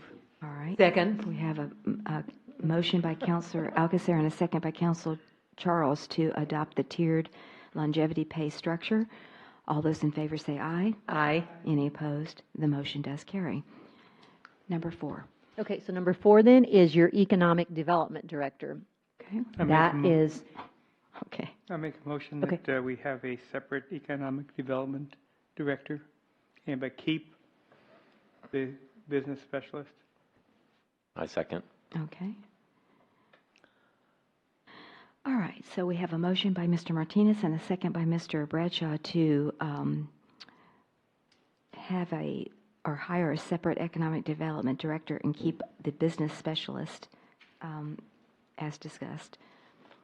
And Ms. Possibly, let's take a roll call vote, please. Counselor Charles? no. Counselor Rodriguez? No. Counselor Alcacer? No. Counselor Martinez? Yes. And Counselor Bradshaw? Yes. Okay. That's defeated 3 noes and 2 ayes. And so then, given that we're going to keep the business relations specialist only, do you want me to proceed with getting him certified? Well, I think we need another motion that says the combination of 3, right? Isn't that what y'all want to do? Can we combine the motion to include that? Well, you can do however you want to do it, unless you were going to eliminate that position too. But it sounds like everybody was in favor of that position, just some of you were in favor of both. Okay. Well, but I mean, I think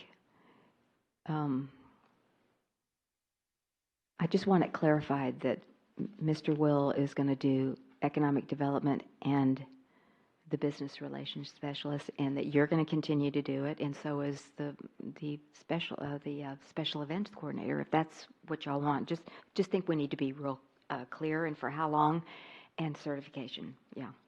I move that we keep the pink proposal Okay. and to include that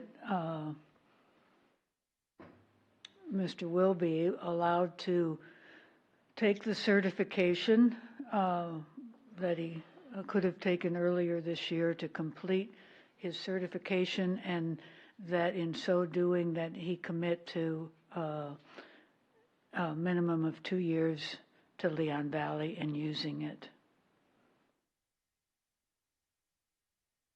I second. Okay, yes, and we have a motion by Counselor Alcacer and a second by Counselor Charles to keep the pink proposal, including certification by the business relations specialist and a commitment for 2 years. Further discussion, Mr. Martinez. Yes, I'd like to make a modification to that motion that he be allowed only for the city to pay for 1 test only. If he fails that test, any retests are on him. Good motion. Do you all accept that? Do you allow that amendment for the 1 test? Is that the way it proceeds? that might, So Mayor, Councilor Alcacer, Councilor Martinez, I'm not sure who I'm talking to right now. But what happened when I very first got here is the person had taken the test already 2 or 3 times, and then there was a travel slip on my desk requesting that she fly to Florida to take the test for the 3rd or 4th time, and I denied it, and I made her take it on her own. but at her his own seems expense. to be limiting it to, if you One take, test. well, but that, his was saying you take one element of it and take a test for that element, and No. that wasn't my understanding. So, No, so he is, that's- no. Councilor Martinez is correct in that you Right. go through each of the elements and you don't take the test to be certified until the end. Yeah, that was my understanding, but if the proposal is that the test for the certification, if taken the first time, it's on the city, and There you go. thereafter the person pays for it? Yes. Yeah, then I accept it. Okay. I accept that. All right, so roll call vote. Ms. Bosley, did y'all understand the motion? It's to go to the pink slip, that's the 3 different positions, plus certification coverage, that's the $15,000 to $30,000 for Will, The courses. for the courses, and then committing for 2 years, and that there'll be only one opportunity for him to pass it that the city would pay for on the certification at the end of all of his classes. Just to correct? be clear, if the city's going to pay for this, when would the 2-year commitment start? When he gets certified? Because if Once he it gets takes certified. 2 years to get certified, and right, if we're paying for it in the interim, it would be after certification, 2 years. No, that's correct, but Mayor, Councilor Alcacer, Mayor, Councilor Bradshaw, I would go ahead and do the contract now, because we wouldn't want to invest in him. Right. but- You but need the you're right. contract, but it will state that after you're certified, you will There you stay go. on for 2 years. Okay, I just wanted to make sure. You are correct, sir, yes. Okay. Okay. Did I get a second on the? Yes, she agreed to the modification. Ms. Charles. Okay, very good. So, Ms. Postlew, if you'll please call the roll. Counselor Charles? Approve. Counselor Rodriguez? Yes. Counselor Alcacer? Yes. Counselor Martinez? And Counselor Yes. Bradshaw? Yes. Okay, that passes unanimously. All right, and the The last question is the attorney costs, whether or not you want to retain the in-house attorney position, or whether or not you want to do an RFQ for outside services. Can I have a question before we Go ahead. make a motion? Go ahead. I would like to know if it's possible to get an RFQ before a final decision is made on that. Could it be a budget hold for X amount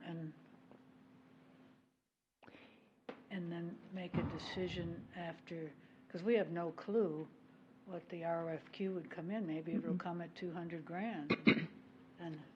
And No, I don't think you have time. You don't have time to adopt your budget with that. but I mean, can we do it as a budget hold of As X a amount of placehold? dollars? I don't have an issue with that as long as we can get everything done for you on time. How do you feel? We can hold it like that? Well, the money's going to be there. That's exactly right. It just depends on what category it's in. That's right. Yeah, exactly. We need to know before we adopt the budget what way you want to go. Because we can't adopt a budget and not keep the position or eliminate the position. So basically, you would delay adopting the budget. We can't do that. Delay You could- adopting, but like the placeholder, we know we need the city attorney. That's exactly right. So the placeholder, for instance, for your grant, it's sitting there, and if you don't use it, it's just going to revert back to your general fund. Oh, we will use the money, whether it's for the in-house attorney or the outhouse attorney. That's correct. The issue. Outhouse attorney. Deliberate, that was deliberate. That's correct. The issue is when you are approving a budget, you're also approving positions. And so I need to know whether or not a position is approved. Well, to me, Right. it's That's- understood that's that the it's issue. either, the position is there, it's either going to be in-house or outhouse. The issue is it's a contractual position versus an FTE. Okay. And so I need to know if you've approved this budget and if you have, with how many FTEs, whether or not you eliminate an FTE. I told you at the beginning that I wanted to eliminate the one FTE at the library and use the services that we use here. And so I just need to know whether or not you want the position. Okay. Mr. Martinez. And I'd like to make a motion that we go with an outside firm.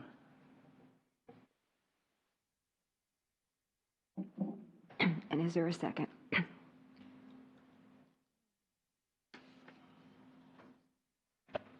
I'll second. Okay. We have a motion by Counselor Martinez and a second by Counselor Alcacer to seek an RFQ for the FY 2020 budget from an outside legal firm. Any further discussion? Ms. Pasolay, if you'll please call the roll. Counselor Rodriguez? I'm sorry, Counselor Charles? No. Counselor Rodriguez? No. Counselor Alcacer? Yes. Counselor Martinez? Yes. And Counselor Bradshaw? Yes. Can you restate? We want to make sure we got the motion was correct. What did you say? Outside legal firm. Okay, so that is what you Outside legal firm for... That's not for what Vicki heard. Okay. Outside legal firm RFQ for 2020 Okay. budget. And the motion passes 2 nays and 3 ayes. 3 ayes. Okay, thank you. All right, so now we need to, is there anything, other specifics that we needed? I think we got through them all. Now, we No, need to ma'am. do the budget adoption, and this is the 7.4. And so this is a recorded vote, and so I would need a counselor to please move. Yes, Mr. Martinez.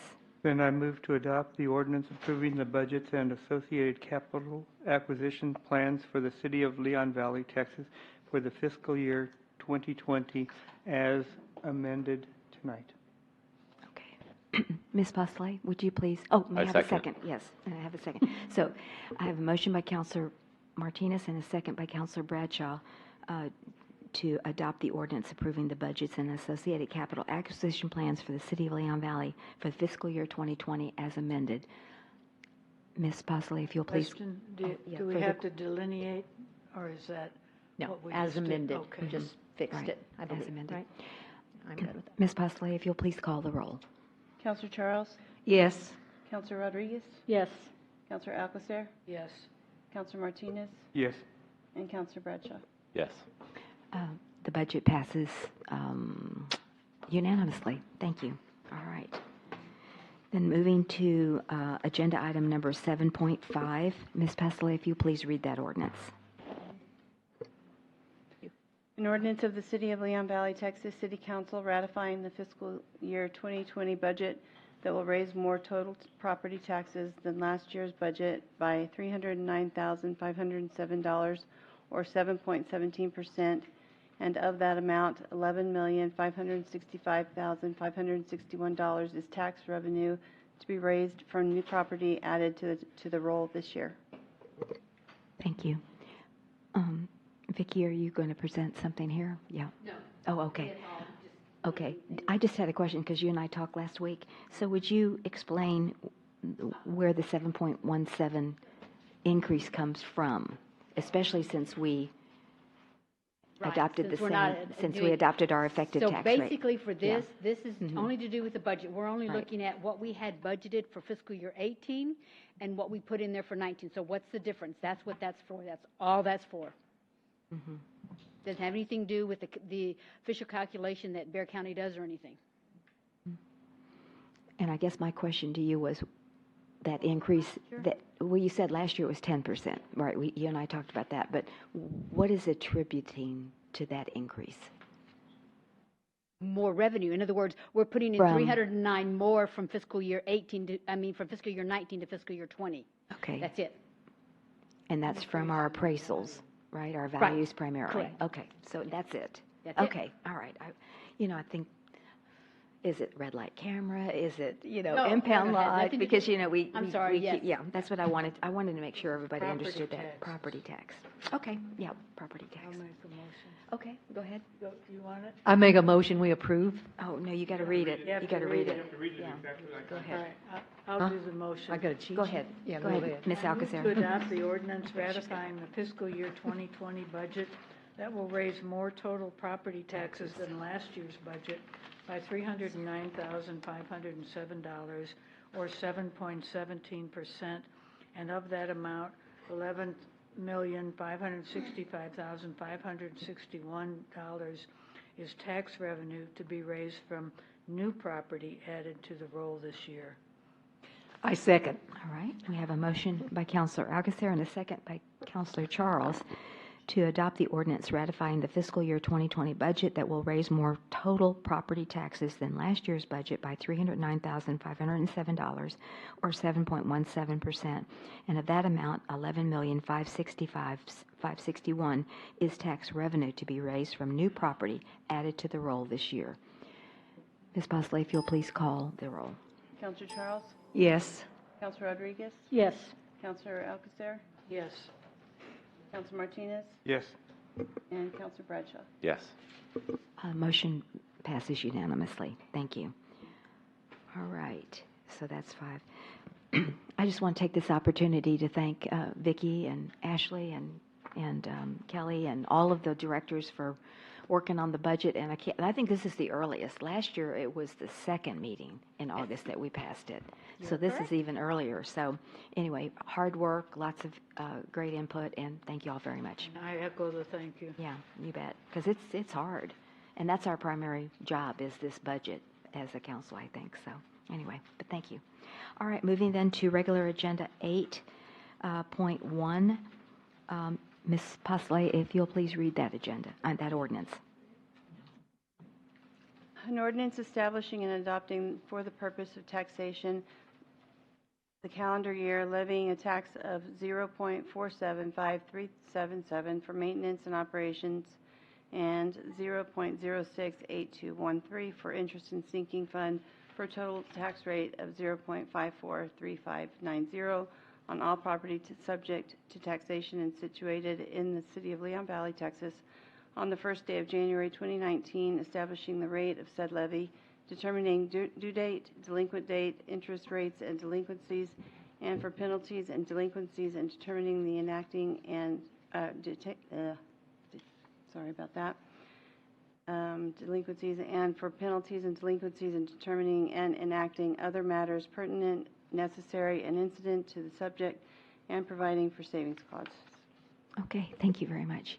All right, Vicki, do you have anything to add on this? This is our first read as required by the city I charter. would just like to go over really, really quick. I'll Okay. make it really fast, so that for the new ones to understand, to sort of get this, because they've not been part of the tax process. So normally, every single year after we adopt the budget, then we must adopt the tax rate. So the budget comes first, then the tax rate. If we exceed whichever is lower, the effective or the rollback rate, we are required to have 2 public hearings. If we don't, then we can go right into it and adopt the budget, which basically what we're doing here is for it's calendar year. So this is tax year 19, but we're supporting the fiscal year 20 budget because it's based upon a calendar year which starts January 1st and goes through December of 19. So basically, what we're proposing is a tax rate for maintenance and operation of 0.475377, interest and sinking of 0.68213. And the deal with this, it did go up a little bit, and the things that have an effect on that, Mayor, that we talked about is every year the tax assessor collector, they'll come back and they'll certify a collection rate. Last year they certified us at 99.3. This year they certified us at 98. That will always cause this to go up. We also had excess collections on our debt. So if we collect more debt than what we say we need, then basically they don't take it away, but they reduce your tax rate the following year. So the year before we had 57,000. This year we only had 27,000. So that's why you see, and that's where you're always going to see play in that. And that's something we have no control over because they set the debt rate based upon what we tell them our debt is. And we have to, by law, adopt whatever that debt rate is. So so you can see the breakdown of it, the M&O, what we adopted in 18 was the 478277. We're adopting the 4753, so that's we're reducing it very, very small amount, 002900. The INS is going up 0.00613, so total we're going down 002287. And this is basically, when you go back and look at it, I'm going to give you, this is the breakdown of what the calculated effective rate is, which is the 543590. That is the tax rate that we are going to adopt. Therefore, we don't have to have the public hearings. That's what we're proposing. The rollback tax rate is, this year it's 8%. 8%. Next year it's going to be 3.5. So this year the calculated one is 582017, and we're almost 4 cents below that. And so what we're recommending, of course, is that we adopt the effective tax rate of 543590. Yep. Questions? And this is our second year in a row that we've adopted the effective tax rate. Usually it's higher than that, and we've had to have 2 public hearings. So, yes, Counselor. We don't have to have a public hearing, but we have to have 2 reads. Yes, ma'am, because that's by our, if it wasn't in our charter, we'd be done tonight. But since it is, we have to have. But we didn't get this information till the end of July, right? So when we presented it in Correct. the There's no way I 16th, we could didn't, we didn't have that information. Yeah, there's no way. That's what I remembered. But Okay. you also have to, legally, they say you adopt your budget, then you adopt your tax rate, too. Okay, any other questions for Ms. Wallace? Okay, well then we'll be back next meeting to, Then yes. I don't have to read all this. We can just, Okay. unless you have any questions, it'll Okay. be under ordinance. Thank just read you. right through it. I appreciate it. Okay, agenda item number 8.2, discuss and consider possible action to award the fiscal year 2020 group insurance bid for employee medical, dental, and life insurance, and to authorize the city manager to execute the insurance agreements. And we have Crystal Caldera this evening to present. Good evening, Mayor and Council. Crystal, good news. Good news, yes. So, again, this is to award the contract for the employee group benefits for next year. This is the earliest we've ever done it, and so that made shopping around for health insurance a little bit more difficult. We usually adopt the health insurance like the first meeting in September. We did have some catastrophic events this year on our health insurance plan. We had a terminally ill patient on this year, and so it did cost our utilizations to go up. Blue Cross did what they call a no shop, which is a single rate increase as long as we agree not to shop. I thought if we went out and Gallagher agreed with us, Callie is here from Gallagher Benefit Services. Matt couldn't join us this evening. So she stuck it out the whole meeting. She sure did. Thank you for that. We all agreed that to get a single rate anywhere else was probably really unlikely. And so we took the no shop offer, and Gallagher negotiated the no shop with 0 increase in dental and in vision. And so we look at the rate increases for medical. They only went up 6.5%. Council currently pays the $626.17. The 2% that y'all authorized to give the staff for their cost of living is going to cover the increase in the employee child, at least the employee child increase for those employees. So they won't really see the raise, but it'll help cover that. 2% will help cover that cost and the increase in that benefit. On the buy-up plan, the council doesn't pay the buy-up plan. You only pay the $626.17. But we do offer an upgraded plan with a lower deductible for the staff, for those that do have chronic illnesses or injuries, and they have a lower deductible, but they do pay a higher rate. You only pay for the $626.17 for the employees. And they can opt for the. And they can up. And so the council only pays the $626, and so they would be responsible for the difference between the $666.68, ooh, that's a scary number, minus the $704.54 amount. So, Crystal, how many people are in the buy-up? Right now, employee-wise? I'd have to look at my sheet. Just a guesstimate. 19. Just roughly. 19? 19, yeah. Okay, 19, tink you. All right. We have, what, 106? On the plan, so we do have some retirees that don't opt for our plan because they're retirees of either military or medical or San Antonio, or they retired from somewhere else and they keep their retiree health insurance, they do decline coverage on our plan because we're the employer. We then become their primary health insurance provider, and sometimes their deductible on retiree health is a lot lower, like it's $500 deductible or a $400 deductible, and if they ever opt out of the retiree health, they can't opt back in. And so, for instance, if they don't stay with the city of Leon Valley and they've opted out of their retiree health, they don't have that option, and we don't offer retiree health here. So they just decline our health insurance, and we have about 102, we have 116 full-time, but we only have maybe 101 to 102 employees that opt in our health insurance. We do have employees that do decline coverage, or their spouse has better coverage, and their deductible's a lot lower than ours, and they don't want our deductible affecting their deductible. And ours becomes primary because we're their employer by law. Our deductible would come first before their secondary insurance. Now, how many direct employees did you say we have? I think it's 104. I'd have to look. It's in your budget book for next year. I think it's 114. Right, right. But actual full-time employees. 14. Okay. Okay. Any other questions? Okay. So essentially, for dental, we had a renewal of 2256. When I uploaded the PowerPoint, it was a 4% increase. I think originally we ended up with a 0% increase in the dental. So total, it ended up coming out to 6.5% for both health, dental, and life insurance. We also opted to do, with Blue Cross Blue Shield, we offered to do voluntary supplemental benefits. Y'all don't have anything to do with that. That comes out of the employee's check. If they want to do voluntary life, they could go ahead and opt for that. And so by offering those supplemental benefits through Blue Cross Blue Shield, Gallagher was also able to keep dental and life insurance at the same rate. These are all monthly rates? Yes. And what is that value on the life insurance, like $10,000? Yes, it's $10,000. All right.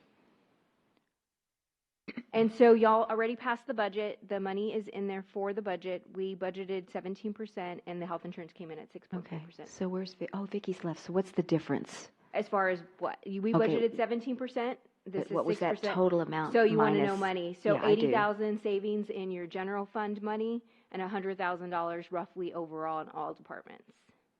Okay. So can we decide where that money goes to? So it would roll into general fund balance. However, I would caution, and me and Vicki had this conversation, the other number that hasn't come in yet is our workers' comp and our property and liability yet from TML. Okay. And so I won't have those numbers in. I'll probably have them in by the next council meeting, hopefully. And so this past year, we did have a higher increase, and because we had a little bit of savings, it's all in the same line item in personnel in each of the departments, and so it's just easier just to use that money to pay for the increase in workers' comp or property and liability. Okay, so you don't want to. I don't want to touch it dedicate yet. this money Correct. yet, because I was just thinking, because I read the book and I said, oh, good, I wonder how much that is, and I thought, well, maybe we could put that in our savings, our. It would roll. It would just roll back into. Well, we not don't savings, use but I meant the specific one with the Reserve. no, well, the emergency fund, because we need to, I mean, it's just a little bit, but you still just keep building it up. That's what I was thinking. But anyway, we don't have to make the decision tonight, but I was. there is a savings there as far as health insurance is concerned. Yeah, it but- is in the personnel line items, and so once the property and liability and workers' comp and stuff come in, and sometimes what ends up happening with that is we get the rate, and then we get an audit like in April. And so when we add staff, like when Joe comes back for budget adjustment to add detectives because red light camera's doing better, or when Public Works comes in and does a budget adjustment because they need a stormwater clerk, and council approves those items, midway through the year we do get an audit. And so this past year we got an audit, and we had added positions along the year, so we owed TML like $14,000. And so But we have that in there when we have these little bit of savings, we keep those in those Okay. line items. All right, I hear to what you're kinda- saying, yeah. I remember last year we had the savings, but I think Used it Mr. for Martinez put it on or suggested we put it on the COLA. Yeah. So I remember that. So there was always, whenever we see those savings, we like to try to apply it to wherever we want it. Okay, very So good. this one takes a vote, right? This one does take a vote, and basically, we're just recommending approval of the contract. Okay. I move that we approve the contract for medical. Yes. first No, read. it's not a first read. No, it's Not a not. first There's no read. first It's not read a here. first read. Yeah. Because it's, so people, Tied to the we budget? got asked this question last year. Y'all approved the budget requires 2 reads. And the health insurance is in your budget already, and you've already done the 2 reads and public hearings on the budget already. Okay. And so when the health insurance, all you're doing is basically allowing the city manager to stay with Blue Cross Blue Shield. And so it's not, it doesn't require a second read. Okay. So I move that we approve the contract with Blue Cross Blue Shield for medical, dental, vision, and MetLife.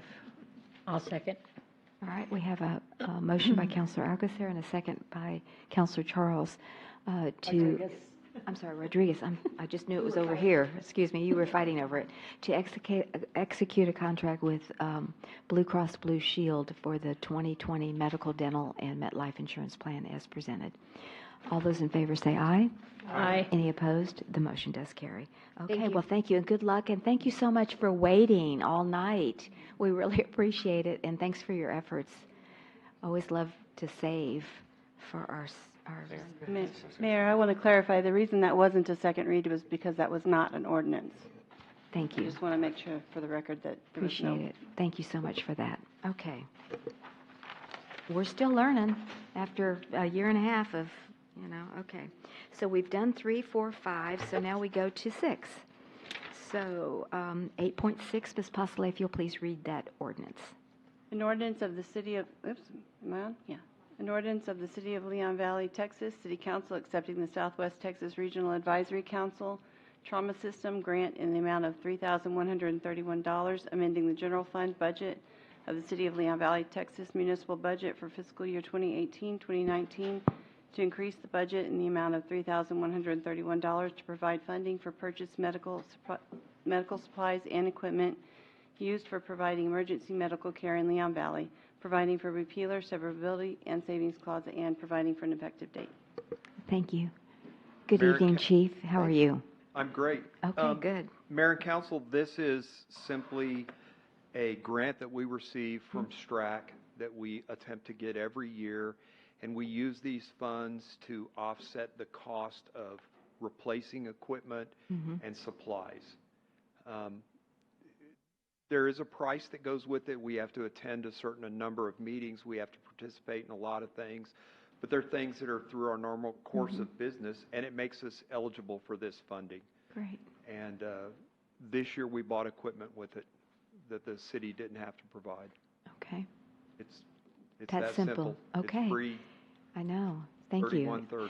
I know when I read this, I said, "Gosh, why can't we put that in the consent agenda?" But we can't because it's an ordinance. So, because it was so simple. So, all right. Are there any questions for Chief Naughton on this? All right, Chief. Well, we'll see you next meeting where we'll actually vote to pass this ordinance. Thank you so much. Do appreciate it. Agenda item number 8.7, presentation of the future of voting in Bexar County and discussion and possible action to reduce the number of election day poll sites in Leon Valley. And Sandra, you're up next. Thank you for being here again. It was very interesting and exciting No, to there's read nobody about. here to see it. Okay. Lots of Make this- change. Yeah, I'll make this real quick. Okay. Okay, so I'm going to start with this is a 2-part item.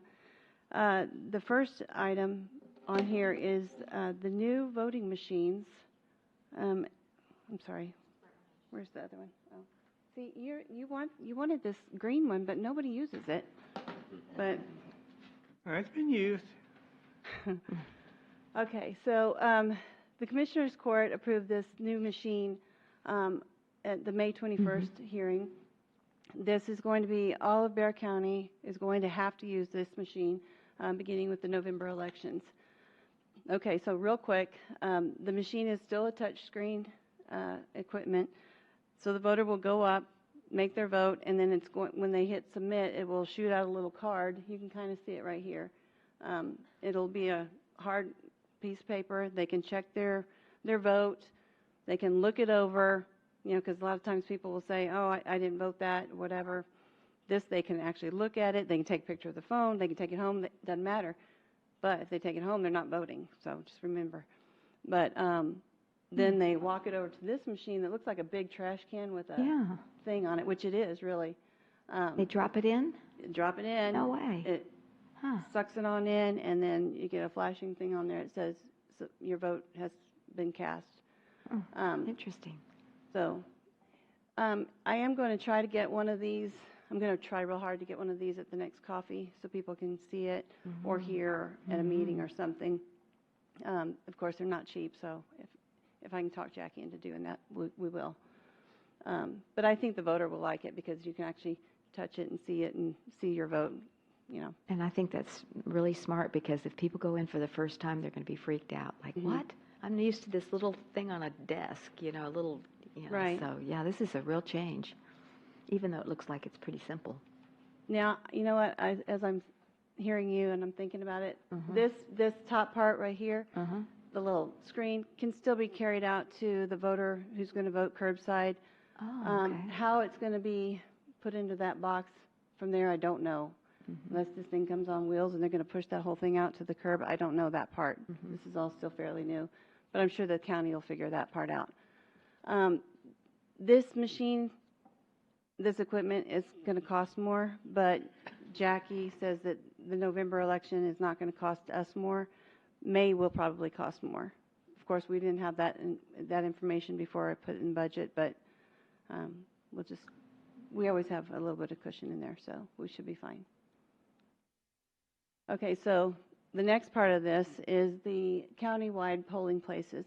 At that same Commissioner's Court, the Secretary of State's, or the Commissioner's Court has said that we are going to reduce the amount of poll sites on Election Day. Going through this really quickly, the reason for that is that they have too many people that, okay, I can tell you. Millennials.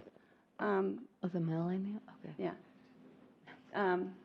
According to some, they don't like being told where to vote. So this opens it up to just like early voting where they can go anywhere in the county. So they're hoping that this increases voter turnout on Election Day, and that's the whole purpose behind this voting center thing that they're doing. So are they going to do voting centers for early voting and for Election Day? The whole county will run on voting centers. On voting centers, so period. no more early voting sites. It'll be just voting centers countywide. Correct.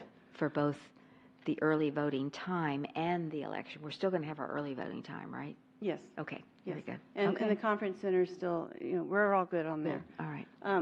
The change in this voting center happens where right now we have five precincts. Here's our precincts. We have City Hall, Leon Valley Elementary, and John Marshall where our 5 precincts vote. What the county is asking us to do is to try to reduce this to two poll sites. So, Excuse me, we used to have one at the middle school too. There were only Pat Neff? 10 or Figures less. Or Pat No, Neff. Pat Neff. I have not. I've been here 5 years, and I haven't seen you use Pat Neff in that 5 years. I wonder when that left. Before me. No, we voted there in 2015 and 16, I believe, at least. Just a few. There's just a few voters, but they like voted. a couple of streets or something only. Not since I've been here have we used that. And that's just, again, a county thing. But I will tell you, just as I told Mayor Riley, we did get a lot of complaints in the last 2 elections where we're getting calls. People are saying, you know, with all the shootings, why are we inviting people to come into our schools? So that might be something to consider when you're talking about this. you've got City Hall and the Conference Center as two good locations to hold your elections. Another option might be the library. We have that front room. There's probably a name for it. Peggy Bissett. Okay. Peggy Bissett That room. That's a good location. I spoke with Ms. Kinsler about it because that would, you don't even have to go into the library. You can actually go in from that front porch. That might be a room to consider to use. But that is what the county is asking you to do at this time. They do have to report to the Secretary of State's office by August 22nd on your decision. It's not much time, but we do need to decide something tonight. On the conference center, when we always have the early voting in the conference center, that doesn't really impact our ability to still rent out the center, right? It doesn't, but if you were to do, sometimes they had 11 elections. If they have runoff after runoff, I would think there were 11 in a few months. 2 years ago? I just remember it was one after the other. We had So that. if you're having a wedding reception or something and you've got voting going on in that hallway, it could affect it. Has it yet? I don't think so. Crystal might be able to know historically. I haven't seen where anybody's said no, I don't want I to think do people love the conference center to vote at. That's why I was thinking about keeping that consistent with City Hall. Oh, Maybe just those definitely. two. Not the library so much, but anyway, but I want to hear from y'all too. So, Mr. Martinez, you had your hand up next. I kind of like the idea of the library. Oh, do you? That way it's out of the way. It doesn't affect any, hopefully, rentals. But why two places? Why not just consolidate and just have one for Leon Valley? You could. My only concern with that is if you put it all, say, at the conference center, I'm afraid it might affect Eduardo and Ruth's parking area. I don't know if the conference center could handle, if you said this is our only poll site, and then you do have runoff after runoff. Because remember, it's not just Leon Valley elections, it's the county. Well, there's a lot of parking down between the library and the... True, but we do have Saturday elections, and if there's an event, like, say, Trash and Treasure, or, I don't know, it's a lot, it could be a lot of voters. I don't know if you could handle all that. But then again, you're going to consolidated voting where you don't have to vote here. You could, That's you know, true. you could go, Balcones Heights, typically the true. mall That's true. has a big voting Wherever place. you're at. You can go wherever when you're you're at. shopping or something, yeah. Mr. Bradshaw. Personally, I think it's better to have two sites for a couple of reasons. And I like the idea of having the library, if not the conference center, because if you go to the conference center, because that's where you've always gone, you're like, oh, well, there's the library, and they're not going to miss it. They're still at the same spot. And the other thing, for having two sites, I would say that City Hall would be the other one, because people coming up and down Bandera Road, they say, vote here, and they'll know, okay, it's time to vote. So because not everybody goes down to Evers and over there. So I think those two would be ideal. But you prefer the library over the conference center? Is Well, that what I heard? either one, the Okay. conference center, but if there's All right. conflicts, I haven't checked out the library area you're talking about, so as long as Well, it works out. I think they have activities and they use that room, but I just don't know how we would impact that for 2 weeks, 2.5 weeks? Early voting plus, For the library you're talking they about? have story Yes, I don't hour know. and that kind of thing. They use that room, so, yes. Personally, I would Counselor. say the conference center and City Hall, but didn't we run into that problem when Anna Sandoval had some kind of event? We weren't allowed to talk near it. They weren't allowed to, 'Cause I they think the said that people she were was too close. campaigning, Yes. even though Well, it her was paperwork had her name. That's a good point, yeah. Well, we just have to remember that you can't rent the facility for that kind of function, I guess, but anyway. And that, it was a freebie anyway, she wasn't paying for it anyway, so. I was going to Counselor say the Charles. library, but I'm not sure what they have in that conference room, so. That little small room, yeah. They always have something. I mean, they have drumming on Saturdays. I mean, they use that room. You wouldn't believe it. They do. So we'll have, Teresa's not here. So, but I guess what I'm hearing, the consensus is either City Hall for sure, and either the conference center or the library, but not the schools. Is that what? Yeah, Not the schools? I think it'd be good to keep it away from the schools. Yeah. So, Sandra, could you ask the library how they feel about using that as a voting center? Or like 2 weeks, I'm thinking maybe the conference center is better, and we just have to limit the, who can rent there if it's a political or political event. I could, but we have to give them a response because they have to respond to We the have to do it Secretary of now. State. Okay, so we by can't, the we can't 22nd. get you to do research We for don't us. have another opportunity, I Yeah, don't the think, to 20th. get. The 20th? Is that too close to when you have And to I'll give tell your? them the next day. You think I that's could a give little? her, we could maybe amend it last minute if that's possible, but I think we'd asked Sandy, and that same reason that they had activities in there, they shot it down, but we could always amend Can we make whatever decision. make a they decision make. to use the library, and then if you find out that that's not going to work, then we can amend it right before? Would that work? Wouldn't the library be a lot less costly to the city than keeping the conference center open? My opinion, yes. I like the idea of having it at City Hall because people come to pay their water bill and do other business here, and it's nice to just make the stop and come in and vote. Plus, it's City Hall, and that's what you're supposed to do here, That's what you do. But, yeah, I could see where, it interferes with the coffee, like Chris and I were just talking, it's always giving me a little heartburn because, we're having the coffee and it's, election season, and, I've got candidates who are doing a coffee and they're on the ballot and, you're voting. It's just kind of not, it's just, I'd rather use the library, Yeah, for and sure. avoid the conflict, I think. And one other benefit I just thought of is, get people into the library. You go vote and say, oh. And if you had a wait, you could read. There you go. Do we really have to pick? I have a either question. the library or the conference Do you want center? I just have a question about the library. I just have a concern about so many voters, and it's right there by the children's wing. That door, I'm assuming, locks between. Yes, it does. Okay, all right, so they can enter and exit through this. Yeah, Okay, it does all right. lock. We just got to remember too that we can go anywhere. We don't have to go anywhere in Leon Valley. We could vote anywhere. That's right. And as long as that's advertised, there won't be a big bunch in any one place if they know they can vote anywhere. Right, and that's one of the things that, well, there's a couple of other things. Ms. Jackie said that, the county can come into any public building. They don't have to get permission, but they're trying to ask people, hey, where do you want us to vote? They do have some places that are saying no, and there's coming in, they're saying, we have this right, we're going to come in. I did mention to Mayor Riley that there are some cities that are opting out completely.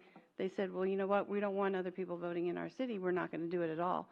So. They're not going to vote? Can't do that. No, We they're have to not have a going place to to have, vote. they're not going to host a poll site. Oh. So, some of the clerks and I are getting a group together, and we're going to start talking about maybe some fees, because in 14 years of myself doing this, we've never charged.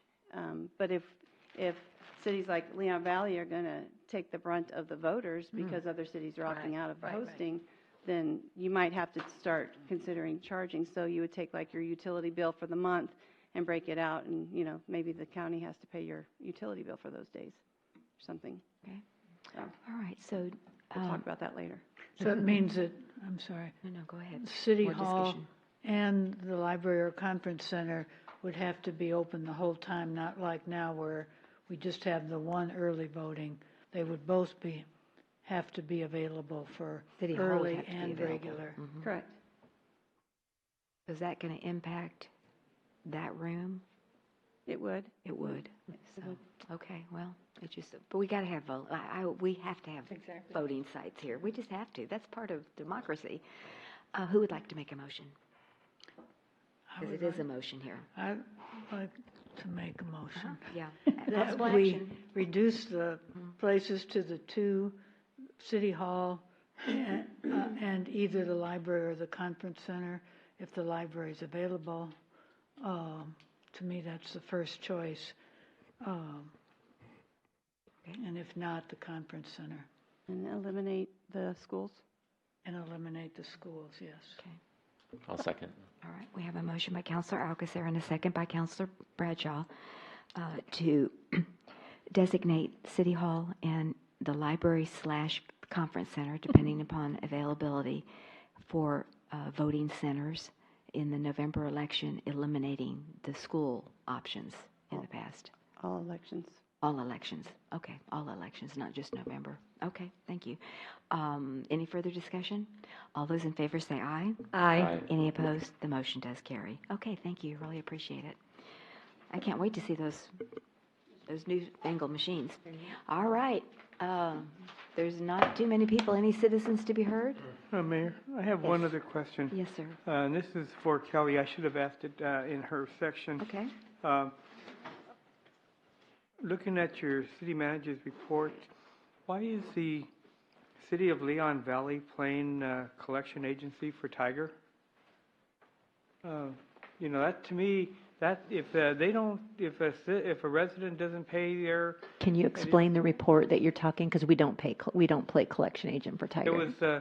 There was several people that got citations for not paying Tiger.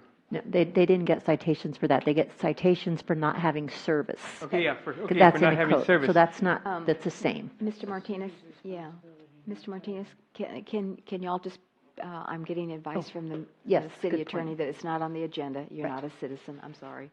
But can y'all, Okay, this is just, this is, Yeah. in citizens to be heard portion. I'd like to know why the city is being involved in a collection agency for Tiger. That should be their responsibility and not the city's. right, and you can get back with them, I think is what Denise is telling me, so, okay. All right. If there's no objection, it's 2 minutes after 10. Let's move to adjourn. Have a good evening, and we'll Dairy see you Queen's on closed. August the 20th at our next meeting. Thank you.